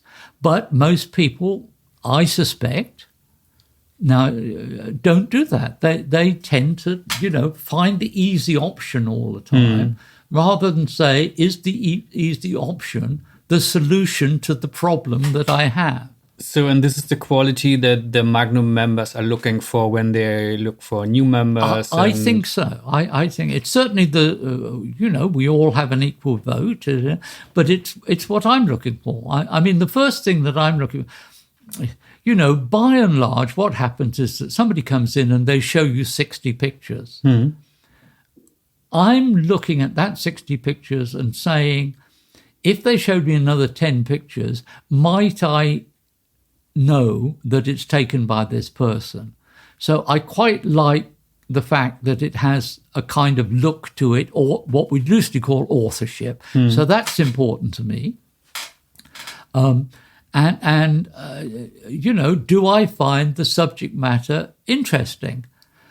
I mean, it's almost a joke within Magnum that if we see another set of pictures on prostitutes or on mental hospital, or we all start going, everybody shot these things. Why is this suddenly of interest? And the answer is that in the main, unless there is some specific angle to it, people are shooting it because they think it's visually... It's going to stop people. They're going to say, "Oh, I don't know about that. Isn't that interesting?" Well, the answer is that it's interesting for 2 days, and after that, you look at the pictures and you don't really want to look at them anymore. Having said that, obviously, if you have something like immigrants and people, putting their lives at risk by being in a boat and coming across that needs to be photographed all the time, because you're photographing that for a different reason. You're photographing that because it's historically important to document that we actually allowed this to happen. That's an important thing to document. And therefore that should be photographed. But you're not, hopefully, young photographers are not saying, oh, I think I'm going to get some good pictures out of this, because that's not the reason for doing it, you hope. Yeah, I think before we started our interview, we talked about Daniel Etter, whose podcast episode got released today in this podcast series. And my impression of him was that he's definitely exactly what this kind of photographer that you just described you're looking for. He's really interested in these topics, and this is why the picture that he got famous for and won the Pulitzer Prize, he moved away from that one beach where all the other photographers took the easy shot, and he told me that he drove for some kilometers to another beach and waited there until something happened. This is real interest in the topic. We each find a way of doing it. Paolo Pellegrin, who's shot some extraordinary pictures of these things, does it in some way. Sassini does it, and this is very, it's very important that they do that. But they're each themselves. It's much more difficult, I think, to be yourself in that sort of circumstance because the subject matter is so overpowering that it's difficult to find, not to find because you do it instinctively, but it's difficult to, a mother cradling a child, it's difficult for anybody to shoot a slightly different sort of picture, and it's difficult. But, when I'm looking at, these are the things I'm looking at. I'm thinking, is this person doing something which I find unique? And in the main, it's a little bit like, listening to a concert pianist play. Some people just seem to have an extraordinary sort of quality that you think is instinctively is wonderful and you particularly like. And so that's the way I tend to vote.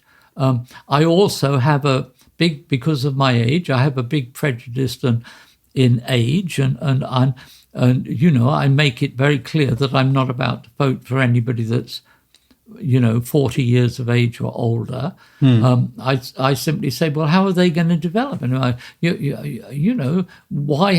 didn't we know about them when they were 30? I don't think you develop that much between 30 and 40.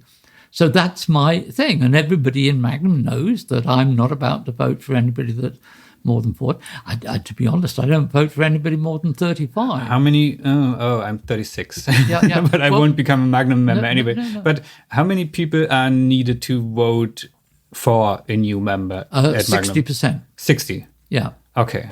Basically. So let's just pretend I'm a new Magnum member and I'm there and I'm super happy.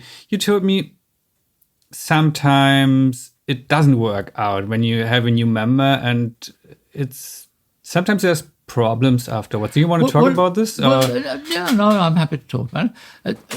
Magnum has really survived because of a bizarre thing, and that is that it's controlled by the photographers. Most agencies are run by a business that employs photographers. And I use the word employ in the broadest sense of it. They might be whatever. Freelancers, whatever. But basically it is a business which has photographers. We are a group of photographers that employs a business. That means that we get together and we make the decisions about what's going to happen. And by and large, particularly when I got into Magnum, there were just 16 members. By and large, we could adjust those financial decisions by moving percentages up and down. But it means that the decisions we made were not made primarily for a business reason. that gave us enormous strength because it gave us a kind of sense of integrity, etc., etc. And we weren't looking for assignments from magazine. Magnum has always been an agency by which primarily the photographers think up their own ideas and put them to magazines to finance. Through the agency. Through the agency or not through the agency. I mean, sometimes, in my particular case, I built up a relationship with the Independent magazine, for example, the picture editor there, and I would put up ideas to them, and there was no point in it going through Magnum. Okay. I would just tell Magnum, I'm doing this for the Independent, and my agreement with them is that they're going to pay for me for 10 days to go and do something, and bill them, and that's what Magnum did. They did the billing, and then I would give, by and large, 50% of the money back into Magnum to keep Magnum going. So, just to make it clear, 50, not 15. 50. That may sound a lot to many people. It sounds a lot, but also Magnum was the agency that set up the thing about keeping copyright all the time. So it was Carper's brilliant idea. The most brilliant idea of Magnum was that before 1947, when it started, by and large, magazines, you were an employee of a magazine. They gave you an assignment, you gave them the film, and they kept the film. You still don't own the negatives from your live job for the Live magazine in Budapest, do you? No, I don't, because I wasn't in Magnum at that time, and I knew nothing about copyright or anything. Yeah. So once you get into Magnum, you understand about copyright, and so it sounds a lot to give 50% back. But if you sell that story not just to the magazine that you've just done it, but you sell it in 2 countries, then by definition, you've got the full amount back. If you sell it in 3 countries, you're 50% ahead. If you sell it in 4 countries, you're 100% ahead. So if you're doing the right sort of things that people, you suddenly get ahead, So 50% is not a lot if you are there then employing the very best people in your office. This is what Magnum... And that's what Magnum has always done. Oh, you told me before we started recording that it hasn't always been like this, but that there were some people doing smart decisions, and you decided to get the best people instead of leaving... How do you say it? Well, it changes over the years, and it changes enormously on what the market is at that time. When the market was primarily magazines, when there was Life magazine and Look magazine and Paris Match and Stern and things like that, obviously you had a lot of people in the office that understood about editorial things. So there was a time when we would employ somebody who really understood about what was happening in the world. So if I suddenly said, what is interesting that is likely to happen, I could go into the Magnum office and sit down with the equivalent of the guy from The Economist nowadays, and he would say, do you realize that Vietnam is getting... If you went to Vietnam, you would be in on the ground store. That sort of, we would employ that sort of person. There's no point in employing that sort of person if there's no magazines for those pictures. So the staff that you have are continually changing, dependent on what the potential market is, because all the photographers in Magnum are working photographers. It's their job. That's how they make their living. So sometimes the staff would get too many, and then suddenly you might discover that you're beginning as a group. It would usually be, let's take London as being an example. You might find that in London we're beginning to lose money. Therefore, as the photographers are making the choices, the photographers might get together as a group and say, well, okay, we've got too many staff. We'll have to cut back the staff. So what we did in London at one time was cut back the staff from 21 to 11 people, Now then, as we got bigger, we realized that we better bring in some outside people who knew a little bit more about business, and the particular person we brought in said this is the wrong way round. What you should be doing is accepting that you are the best in the world and therefore you have something to offer. What you've got to do is look for bigger markets, and one of the ways you do that is you employ better people. So instead of cutting back, you expand, which is very bizarre when you're losing money. It may sound scary at that moment. It sounds scary. Yeah. So, I mean, this is what Magnum has always done. It's, fluctuated and it's attempted all the time. But all the time, the photographers keep in control. The photographers are always employed these sort of...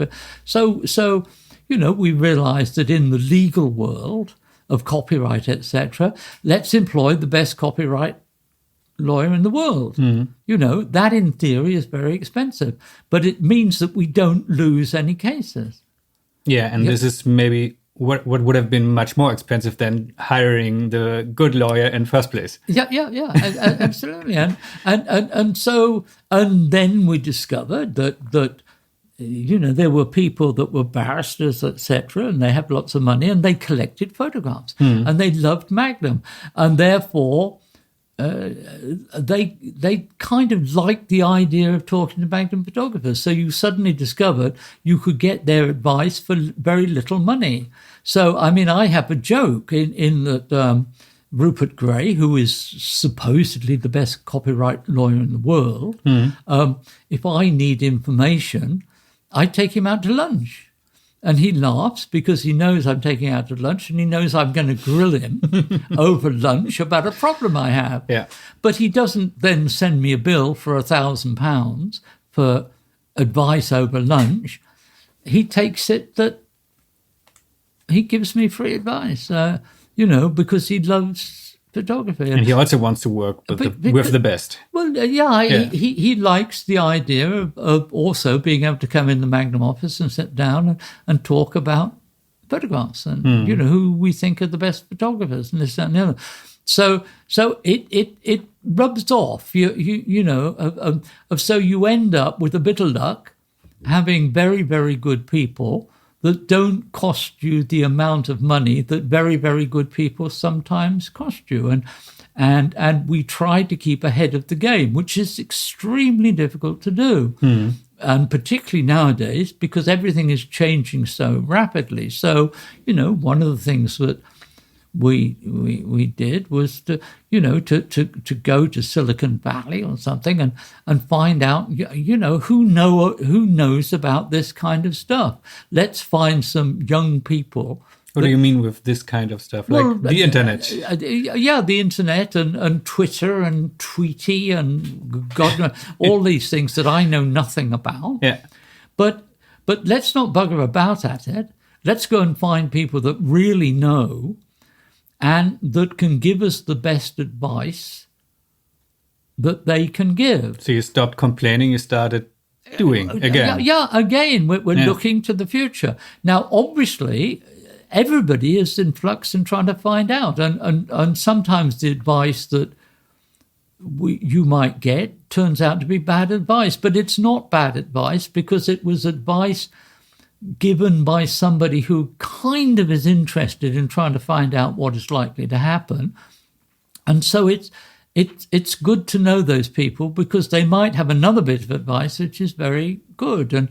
And one of the reasons why I keep out of all these discussions now, particularly, is that the people that have to work this all out are the younger photographers in Magnum now, because I was once one of the younger photographers, and I had my say at that time as to how I thought we should work, and Magnum now has to be run by these people, and it's their problem. If Magnum goes under, it's their problem. So the magazine scene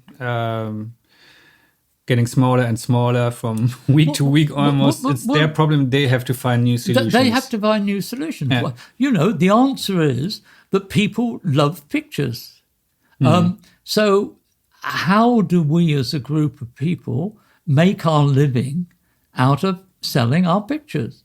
And it is the younger people that have to organize Magnum so that it is an efficient way of earning a living for photographers that only want to do what they want to do. So in other words, photographers end up with something. How do you find a market for that? It's obviously complicated. I mean, I was saying to you, I did a thing recently with an unbelievably talented person at the BBC. The BBC have some extraordinary, brilliant people working for them. And we did this sort of web something. I don't know quite what it called, but it means that it goes out somewhere into the space or somewhere. And people can look at something and which is like an extended magazine story, except it goes on for 20 minutes, So it's a much bigger grouping. And I think it was something, I had 50 pictures in this thing we did about, one of the things was about Aberfan, and one was about swapping pictures, which I had done. And these things went out to like 4 million people. Now, it's not a very efficient way of making money because, the BBC, even the BBC, pay very little per picture. And although I had 50 pictures in this thing, it doesn't add up to when you think of the amount of time that had been spent into doing all this, it doesn't add up to very much. But my instinct is that this is the future. If you have 4 million people that are willing to look at something for 20 minutes, that's a lot. That's a lot. Yeah. So somewhere there is the potential for being able to utilize that. Now, my guess is that although a lot of people think they know how to do it, the answer is they don't know how to do it. I mean, the New York Times, I suspect, has a wonderful website, and it is wonderful. But my understanding is that they lose money. Now, they're very bright people, and they're obviously not trying to lose money. But so they haven't quite discovered it yet, but they will. They will discover. I think they're on a good path already. The Guardian is on a good path too. So and then you suddenly discover that somebody tweets about how to do makeup for 8-year-olds, and the next thing that they've got 1 million followers or something. But that you can't predict that. If somebody could predict it, everybody would be doing it. But, so all of these things are in enormous flux at the moment. And there are very, very bright young people out there all trying to discover their little niche in that. And the answer is, in my opinion, that people will find they will find a way of doing it. Now, it's not going to affect me because I'm not the least bit interested. As I said the other night, you have Twitter and people talk about making friends. Well, to me, a friend is somebody I can hug or smell. It's not a friend, somebody that's... But you are on Instagram. Well, I'm on Instagram, but it's at a very, I have a very small audience. It's 35,000 people or something. I would kill for an audience of this size. Well, yeah, but that's not 4 million. No, it's not. And I'm very, I'm very difficult about my Instagram thing in that it. I write little pieces about photography, and they're kind of half an A4, and they're very accurate. And I don't answer anybody's questions, or I don't reply to. I reply. If somebody points out that I've made a spelling mistake, I usually in the next one thank them and say thank you. If anybody sees spelling mistakes, please let me know. I'm very dyslexic, and I'm likely to have spelling mistakes, and so. Occasionally in a thing, but I never do it directly to the person that has pointed out the spelling mistake. But you keep all that new stuff for the new generation to solve, to find ways to make a living out of it, and absolutely, because it's silly me trying to get into a world that I not only don't understand, but I'm not terribly interested in understanding, simply because I've got my little niche, and it allows me, to wake up tomorrow and say, isn't it a privilege? I'm still alive. We are now in a new world. That's why I get puzzled when people say things like, oh, well, you have to get mono, you have to do this, or you have to do the other. I don't understand that in photography. For me, it's very simple. I go out the front door, and tomorrow is different from today. You have a new chance. Even if you totally fucked it up today, tomorrow... Tomorrow there's something new. It's a new world, And it happens that I'm interested in doesn't rely on whether a mini skirt is 4 inches below the knee or 3 inches above the knee, or whether the new colour is red or that's not my interest in photography. I'm interested in there's a group of people who are hikers, and so I take a photograph and. And it's interesting to me because there are certain groups that come and I realise that they've got all the new gear. They've got the new boots and the new sticks and the new this. And then I see another group that are obviously, hardened real hikers, and they all look as though their clothes are going to fall off them. And I'm interested visually in those differences. And so I'm not about to change from that because I just love the world. And it's like I don't really care where I go to photograph because, if I happen to have a partner at that time and they say, oh, I'd love to go to Ischia or somewhere, I say, fine.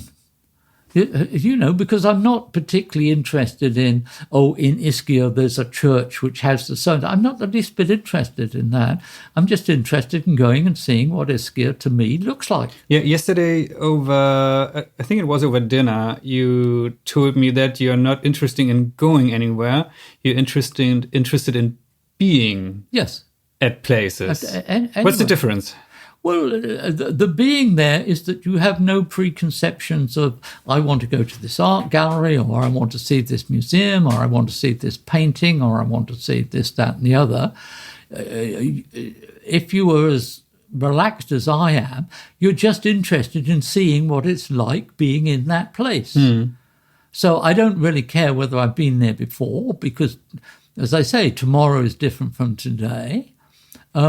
And I don't really care where I go. So if somebody else is enthusiastic about being there, then I'm great. I just tag along and they go, oh, I want to go and see St. Mark's Church, and I want to go and see this, and I want to go and see that. And I tag along and I just take pictures of what I see. Have you ever been to Venice? Yes, I have. Yes. I just come back from there. I've been there 2 weeks ago, and for me, this is the perfect place to work the way that you do. You can just wander around, and you can totally ignore all these official. Well, I mean, in 1962, at a time when there were big magazines that gave huge assignments and things, I went with a wonderful American writer called Irwin Shaw, who was one of the great American writers. He wrote The Young Lions and 2 Weeks in Another. And we had this assignment to, in theory, go around 24 towns or cities around the Mediterranean. We included the Asiatic as though it was part of the Mediterranean. And originally we were going to go around together. And then Holiday magazine, which in theory financed the whole thing, and there was decided that he should go by a very posh boat, that had a captain. You hired a boat with a captain, etc. And I should basically hitchhike round or go by bus and things. And we would just simply go to the same places. And so we did this thing. And so I spent 3 months going round, starting at Cap Antibes, I think it was, and then, God, I wonder if my memory, Cap Antibes, I then think it was Saint-Tropez, Cannes, Nice, Monte Carlo, up into Italy, Viareggio, down Naples, Capri, Ponza, Ischia, down Paestum, Pompeii, down into Sicily. I'm impressed. I'm impressed. But there's and then across we went over Brindisi, Athens, Corfu, up to Dubrovnik, Split, Trieste, and Venice.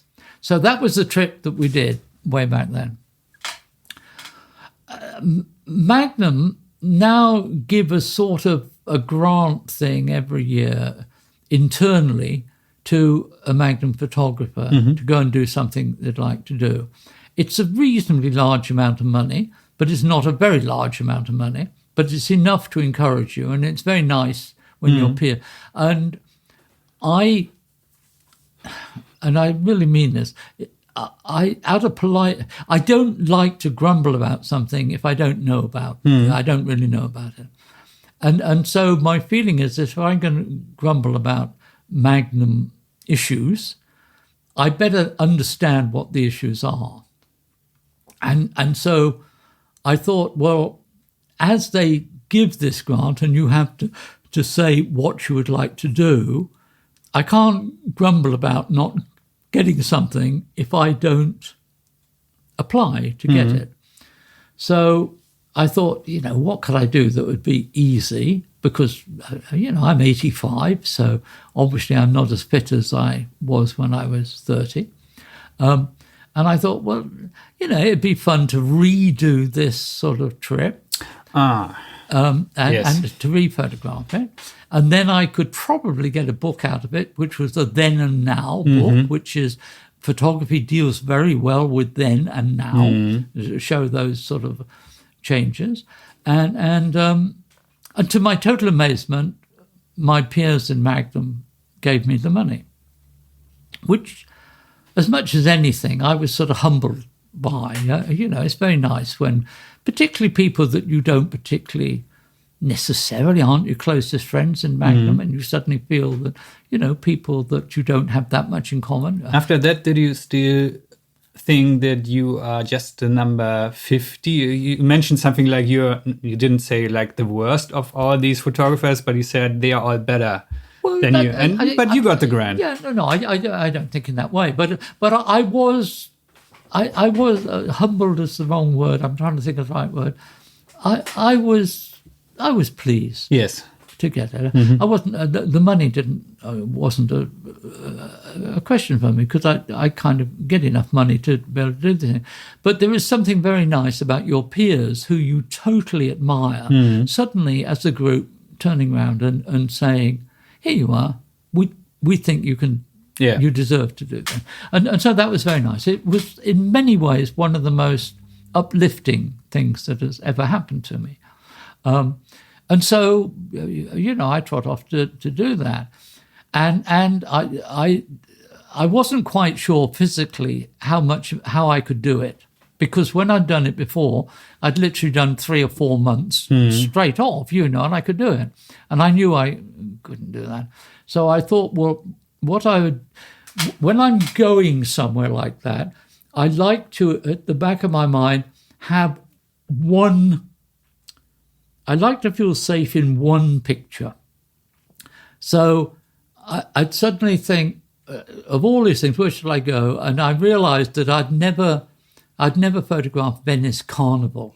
And so I thought, well, I know that if I go to Venice at the time of Carnival, there's going to be pictures there. So I'll feel safe before I get there that I have something to photograph, and I just need that one thing to give me the courage to sort of go. So I thought, well, I'll go at the time of Carnival to Venice. And then I discovered that I could get to Via Reggio, where there was an extraordinary carnival they have there, the biggest in Europe, in fact, is there, where they have these incredible big floats made of paper mache. I discovered I could get there by train from Venice in 4.5 hours straight across, and I thought, well, that would be interesting.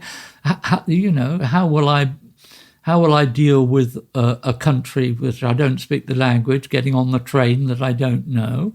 It won't be too taxing, but it'll be an interesting thing to see how I cope with that now. So that's where I went, and so I went at time of Carnival, and when I obviously looked at the pictures I'd done in Venice before, and in the pictures I'd shot in '62. There's not a tourist in the picture. Not a single one? Not a single. And you didn't just avoid them? They were just not No, I just there. photographed what was there, and there's no tourists in there. Yeah, you know. Of course, when I went back this time, when I shot the picture, I just couldn't find a bloody picture that didn't have an iPhone in it in somewhere. And it really depressed me. And then I suddenly thought, no, but why am I depressed? I am photographing what is there, and it's now there. You know, and so I spent, and it was extraordinary because, you know, I managed to get myself into one of the big balls and things, and you think Carnival in Venice, everybody's, you know, in Venetian dress and, you know, Casanova and God knows what, and you go to the ball and the theme of the ball is Star Wars. You know, and, really? and half the people are in sort of Venetian clothes, etc. But all the band, etc., are all dressed up as bloody stormtroopers from Star Wars. And I thought, this is extraordinary, you know. And then when I went to Viareggio, which it's a lovely carnival because it's so open and there's no police there or anything at all, and it's beautifully done in a sort of circle, and these extraordinary sculptures. You know, some of them are they weigh 6 ton, paper mache sculptures, 6 ton of it, and they're as high as the biggest buildings in the place. I mean, and yet it's full of people laughing, etc. But again, you know, there's primarily the people there are tourists, and then I went to Dubrovnik, and Dubrovnik, which is, in my opinion, probably, you know, as beautiful a city as you can possibly go to. This, and again, it's like being in a bloody opera. You like being in the Prisoner's March. You know, you go around the walls of the city, and they very cleverly only allow you to go anti-clockwise, so you can't get bottlenecks on the thing. But you go and you move at the speed that everybody else is walking around the walls. You know, and that's now discovered that all these places that in '62 we went to because they were the sort of places that people with money could go to on their holidays because they were interesting. Now, people with not so much money were also going to, therefore they had become what we now call tourist places. Maybe through your pictures. Maybe you've shown these places to people. Not might be, you know, because that's the places that travel magazines, etc., would go, and they'd say Positano is, you know, got these pretty houses and this, that, and the other, and it's just life develops. You know, if rich people went to Positano because it was beautiful, then when other people get enough money to go, they say, oh, that's where they go. People, I want to go there. Of course. Yeah. And that's a natural progression and brings with it either, you see, by and large, the tourists that go there, I mean, what I discovered about Venice is that the people that are grumbling about Venice are the people that are actually saying, I want to be allowed to go there, but we don't want all this riffraff there. All the riffraff that are there are all laughing their heads off and taking pictures of each other and posing with people in fancy garments and having a wonderful time. So it's not the tourists that complain about it being touristy. It's the people that want to stop people with less money going to the place, you know. I just find that interesting. You know, but it does mean that every single one of the places that I will slowly go to over this period, and one of the things I discovered by going to Venice, and I went away for a deliberate time because my bathroom. I wanted to change my bathroom, and my local builder said that, well, if I went away for 10 days, he could strip out the bathroom and put a new bathroom in, which is perfect timing. A very point. So that was part of the timing, was that. So I went away and came back to a new, wonderful luxury bathroom, and so all these things linked together, and so now I've discovered that really and truly all I can do is deal with 5 days. So in the future, my planning for this trip is that I spend a day getting there, a day getting back, and I realize I can shoot for 3 days before I get too tired. So, but because of the ease of getting to these places now, I can divide. I've decided not to do 24, but I'm only going to do about 18. But I'll do it in about 5 trips. You know, so.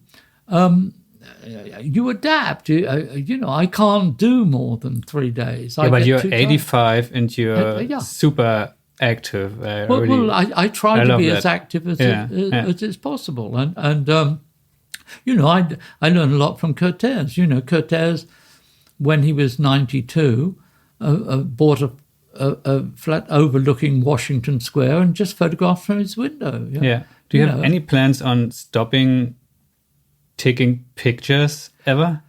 Not really. I mean, I started now to do a thing on my village. My feeling is that, if I get to the point where I have to wander around with the zither frame, I can do that in the village. If I fall over in the village, somebody's going to pick me up. They know me, and they'll smile at me, and I know the doctor, so I know I'll get straight to them, and it's great because one of the most difficult things in photography is access. I remember Diane Arbus told me a long, long time ago, David, the 2 most difficult things is to discover what is your own authorship and access. And so, bizarrely, Diane Arbus tended to work for magazines all the time. I mean, academics sort of pretend that she sort of wandered around in some vague thing looking for strange people. Bullshit. I mean, she worked for, I think it was sort of 30 different magazines, but most of her best pictures, she went with a writer when she did the thing. That doesn't decry from her being, one of the great photographers of all time. But access, and the reason that she worked with magazine is because the magazine could get her access to things. But the beauty about working in your own village is that you have access. Nowadays, it's reasonable that it's more difficult to photograph children. I can understand all the problems with that, and it's never been a problem for me. But I have no problems in the village. Everybody knows what I do, so I know everybody. Everybody knows. So at the moment, I don't spend all that much time doing it. But if somebody phones me up and says, it's Johnny's birthday party, do you want to come? I'm there like a shot. Nothing delights me more than Johnny's birthday party in the village. And we've got a very good website on the village, and I've got my own little slot on it.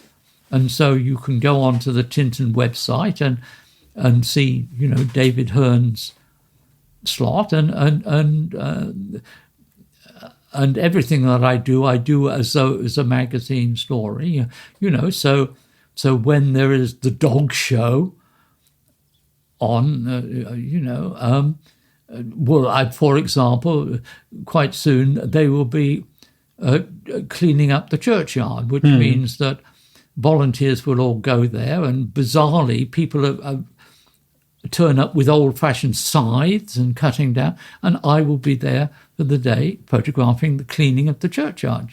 That's amazing. It's totally up my street. It's exactly what I love to do, and that will go on to the Tintin website as a thing, and it's there for and so I can do that. As I say, if Cortez can be still photographing at 92, so can I. And not every village can say that they have a Magnum photographer as their village photographer. But also we have the luck that the village happens to be a good village. It's a village with a cricket team, and it has a football team, and it has an abbey, which has lots of things happening there, and it has quite a lot of sort of bizarre society, like book societies, where groups of people come and talk about books, and usually most of the time is spent either drinking or eating cakes and things. But it all allows you to see human beings reacting with other human beings, and there's something very nice about somebody offering a plate of cakes to somebody. I find it fun trying to get a picture out of that, which is going to be of interest in 50 years' time. Yeah. I find that an interesting problem, if that's the right word. Yeah. And I will undoubtedly, as physically I slow down, and I'm beginning to realize that I'm beginning to physically slow down faster than I wish. I still try to keep fit. I go to the gym basically 3 times a week, and to try to keep stretched and to try to keep my legs straight. But as you get older, muscle deteriorates, and you find yourself weaker, and you can't walk as far, and these things. And I'm realistic to know that that's going to continue to get worse. But my planning ahead is, how do I deal with it? I'm repeating myself. How do I deal it when I've got a zither frame? Can I fit a little thing so that my camera is fitted to my zither frame? Type of approach to life. And the answer is yes. Of course you can. You take a little less, and you take slightly different things, and maybe you start to take a little bit more to do with still lifey sort of things, and why not? There's been Chardin, for example, is one of my favourite painters, who in the main photographed bloody pots. Painted. Yeah, I get it. Pots in an extraordinary sort of way, and if he can do it, I can do it. Everyone can. Yeah.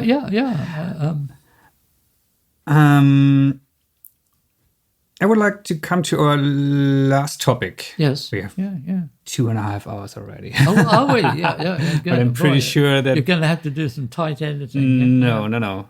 I won't. The topic is swapping.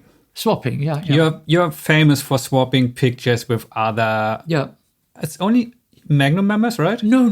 But with other photographers. With other photographers. No, it really started.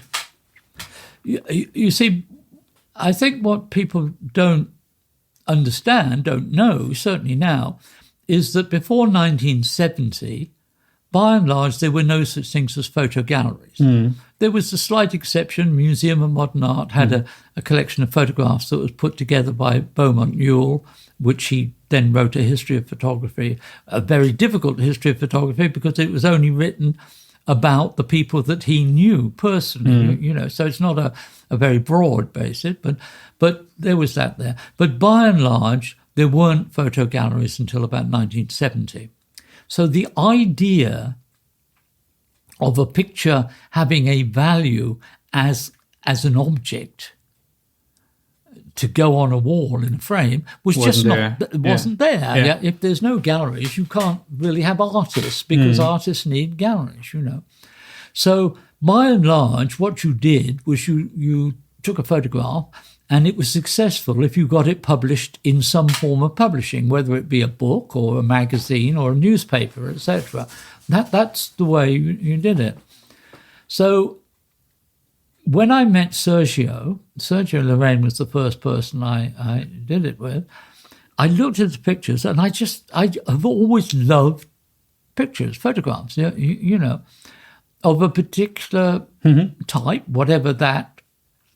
I always liked something which I looked at and thought, God, I wish I could do that.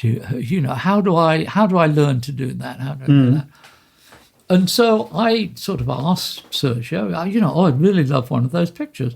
And so he'd give me a picture, because all he was doing was giving me a picture that would only have cost him £1 or something, because it would have. The purpose of the picture was to be published in a magazine. They haven't been worth anything in a gallery or whatever. This thing didn't exist. Yeah, it didn't exist. Mm-hmm. And so my initial thing was, and then I did things like, knocked on the door of Bill Brandt, who I thought was an extraordinary photographer. And I was, I think, intelligent enough to know that if you knock on his door and you say, I'm a young photographer, these are my pictures, do you want to look at them? He's going to say, bugger off. Well, he's not, because he's a polite man.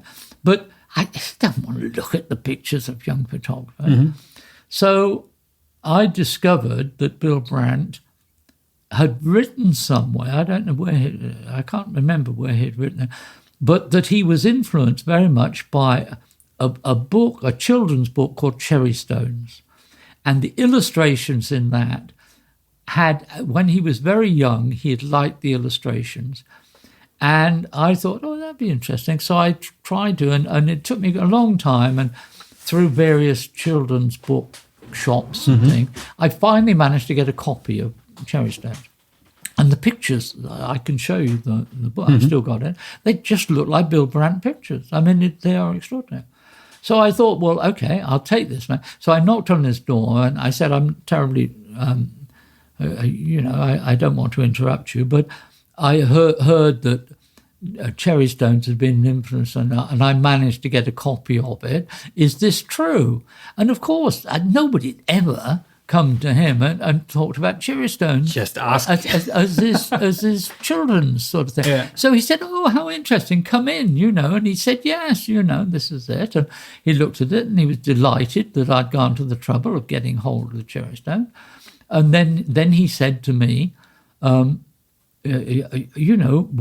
do you do? And I said, well, I'm trying to be a photographer, And he said, well, do you have any pictures? And I said, well, I thought it'd be rude to bring pictures. And he said, don't be silly. I'll come again next week and we'll have tea and dinner, but bring your pictures, you said. Now, that's a clever way of getting to, because he is inviting you to show him the pictures, which is terrifically different from, will you look at my portfolio of pictures? So he looked at the pictures and he liked some and didn't like others, etc. But it was a kind of beginning of a sort of friendship. And in that friendship, I saw a couple of pictures and I said, I really love that. I'm beginning to sort of get some pictures. And he'd say, here, I have a picture. So I ended up with a few Bill Brandt pictures given to me by Bill Brandt. They're not even signed. I mean, nobody ever thought about signing a picture there. That would be terribly ostentatious. Why would you sign a picture? And then, of course, the beginnings came of I couldn't swap with people. I would just ask people for pictures because, you don't, as a young photographer, go up to Cartier-Bresson and say, do you want to swap a print? That's ridiculous, although it happens all the time now. I continually get emails from people saying, I'll swap a print with you. And I think, well, yeah, maybe you would, but that's not the way I do it. I only swap prints with me asking for a print. In other words, I see specifically a picture that I particularly like by somebody, and then I write to that person and say, I do the thing. So I didn't really start swapping prints until I had the initial flirtation with Magnum and came in as an associate. And the coming in of the associate and realizing when you looked around this room that, the Mark Reboos and the Elliot Hurwitz and the Cartier-Bresson had voted for you to come in to be part of their family, that gave me a kind of confidence that, hang on, I must be okay. These people don't, they don't vote many like people. They must think that at least I get my pictures in focus. And that then gave me the confidence to start saying to people, would you like to swap a print? But I'd already, as I say, got Sergio and Brandt and Avedon and all these sort of people I'd met. I'd got through just asking for pictures. And then I started to swap pictures with people, which, because I was then in Magnum, was very easy to do. I mean, to all intents and purposes, nobody ever said no. Nobody? Nobody at all. Cool. And that was until I stopped swapping prints. What happened was that everybody would say yes. And swapping prints is actually quite a difficult thing to do. It's very easy to say to somebody, do you want to swap a print? And they say yes, I would love to.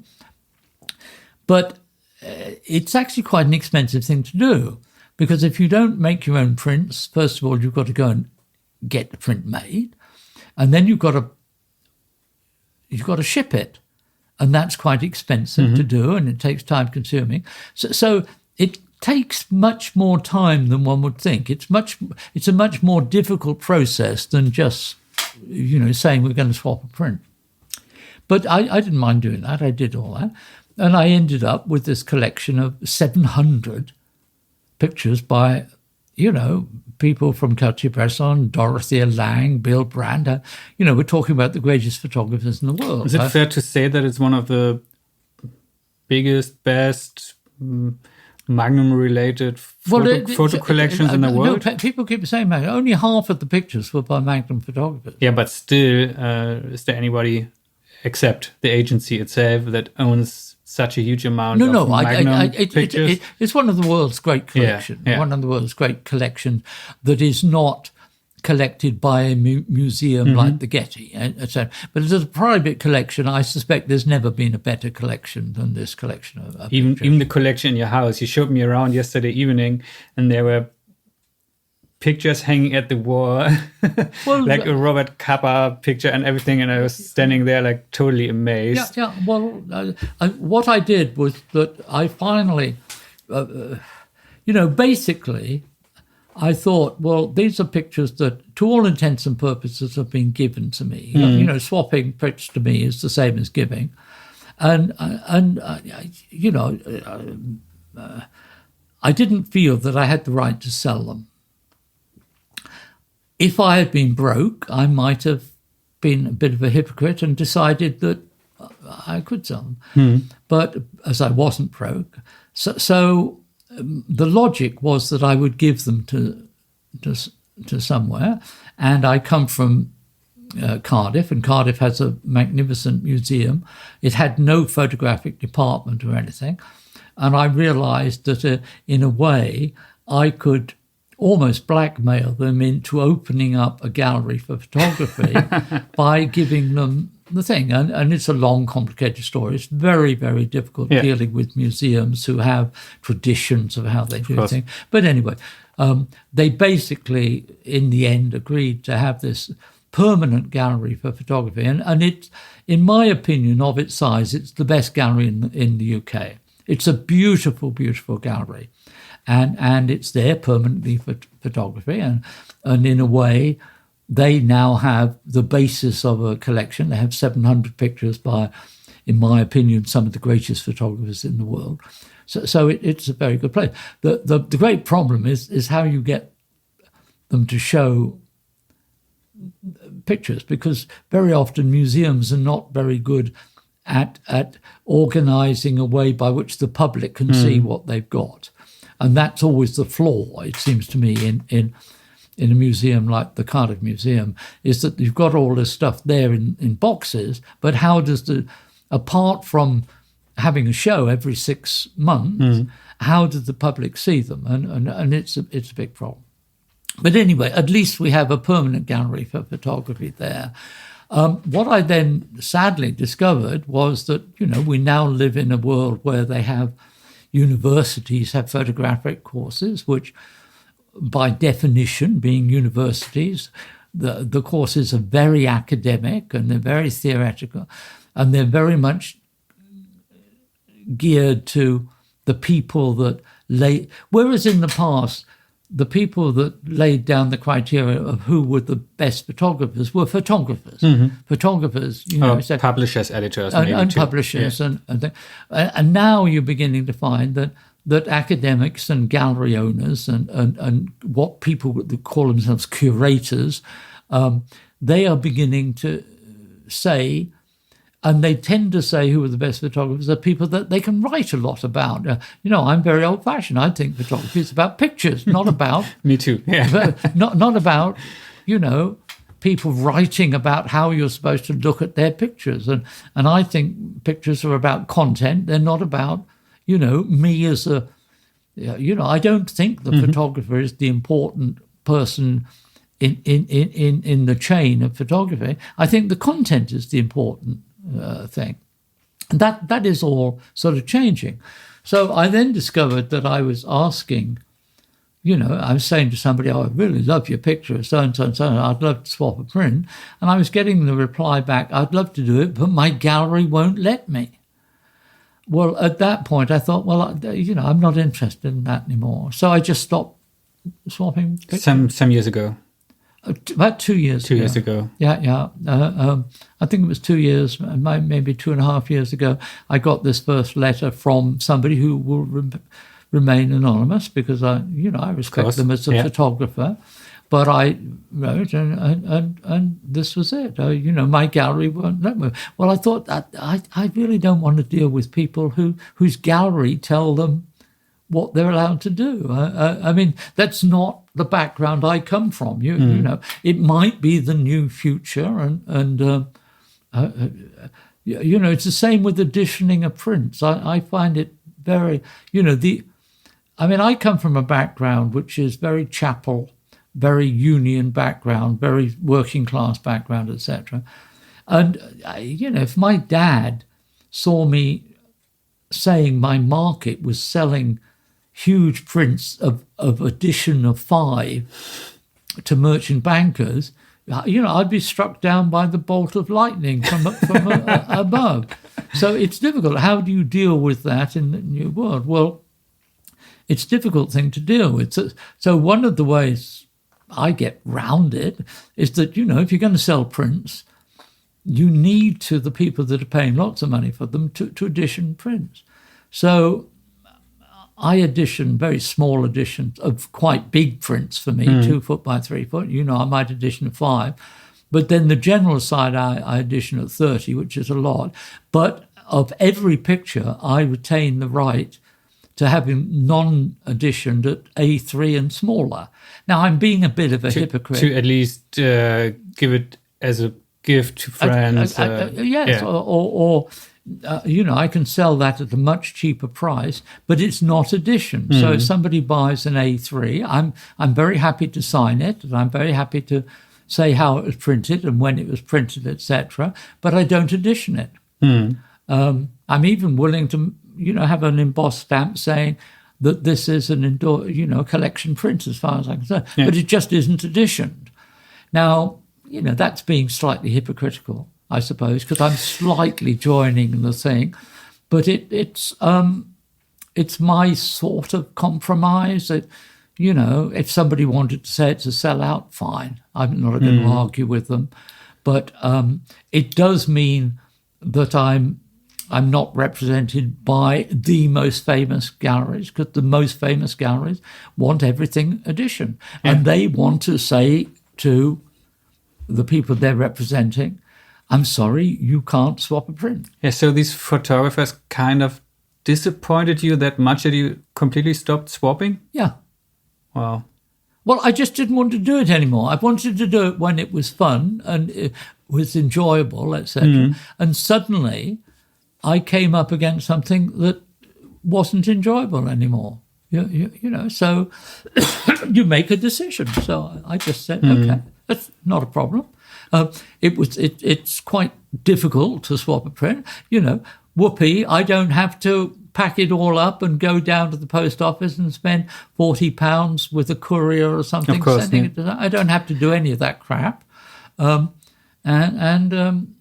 in any case, I don't have many of the pictures. As you rightly say, I've got pictures on the wall, but I made an agreement with the museum that in my will, the rest of my pictures will go to the museum. But I just wanted to keep a few pictures primarily by friends and very often, sadly, at my age, dead friends.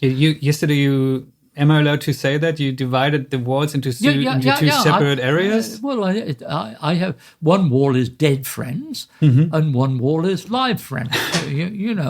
And I hope that not too often I move the live friends over to the dead friends.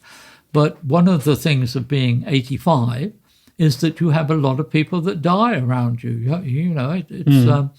It's one of the great disappointments is that.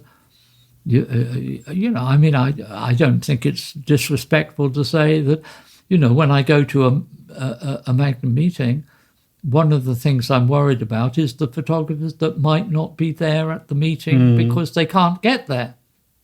And that makes me think, hang on, maybe they're not going to be around that much longer. Even better that you took care of all this, of giving away the prints. And you could have made millions out of this and live on the Maldives or whatever. You're much more interested in... The collection was, and this is not a secret because when you give something to a museum, they have somebody, from Christie's comes and it was valued at £3.5 million. So it's a, from a financial point of view, it's a substantial amount of money. Luckily, it's going to a charity, so I don't have any problems with tax problems in the future. I don't have to make sure I live for another 7 years or something. To pay off the taxes. For taxes. Yeah. It goes to a charity, so that problem's not there. But it becomes, what you do with archives is a major problem nowadays. The reality is if you have prints at home and you die, somebody puts a value on them. The tax people put a value on them. If they're unsigned prints, the value that they put on them is the cost of the paper. But as you have many signed prints here, but if you have signed prints, would be a big problem for your daughter. Yeah, the value. So if I happen to have 100 signed prints in a box here, that would be valued at a minimum of £100,000. Well, that means that my house has no value anymore because you sell the house to pay the tax bill for this silly box of prints that are signed. So that becomes a problem. How do you deal with that problem? One of the ways you might be able to deal with it is to now have archival labels which you sign, but the archival label is not put on the print until you actually sell the print. Interesting. So this is what I mean about having to have very clever people that understand these kind of problems. Magnum has just put out this legacy thing, which is all to do with those sort of problems. What is meant by archival, for example? What is meant by vintage? All these sort of words that people bandy around at the moment, which are bullshit. Basically they're invented by galleries to in theory get more money. But the reality is that before 1970, as I said, prints by and large were made for magazines. People didn't make these big prints, what we would now call exhibition prints. So, I'm cynical. If you suddenly see prints certainly before 1960, which are big prints, if they weren't made by the sort of photographer like Roger Fenton or somebody like that, it's very dubious when somebody says that's a vintage print. Because I don't know anybody that made prints like that then. Didn't make any sense. You don't send large prints to magazines. No. So all of this is... for somebody else, might be interesting things to survey. It's not interesting to me because I couldn't care a bugger about it.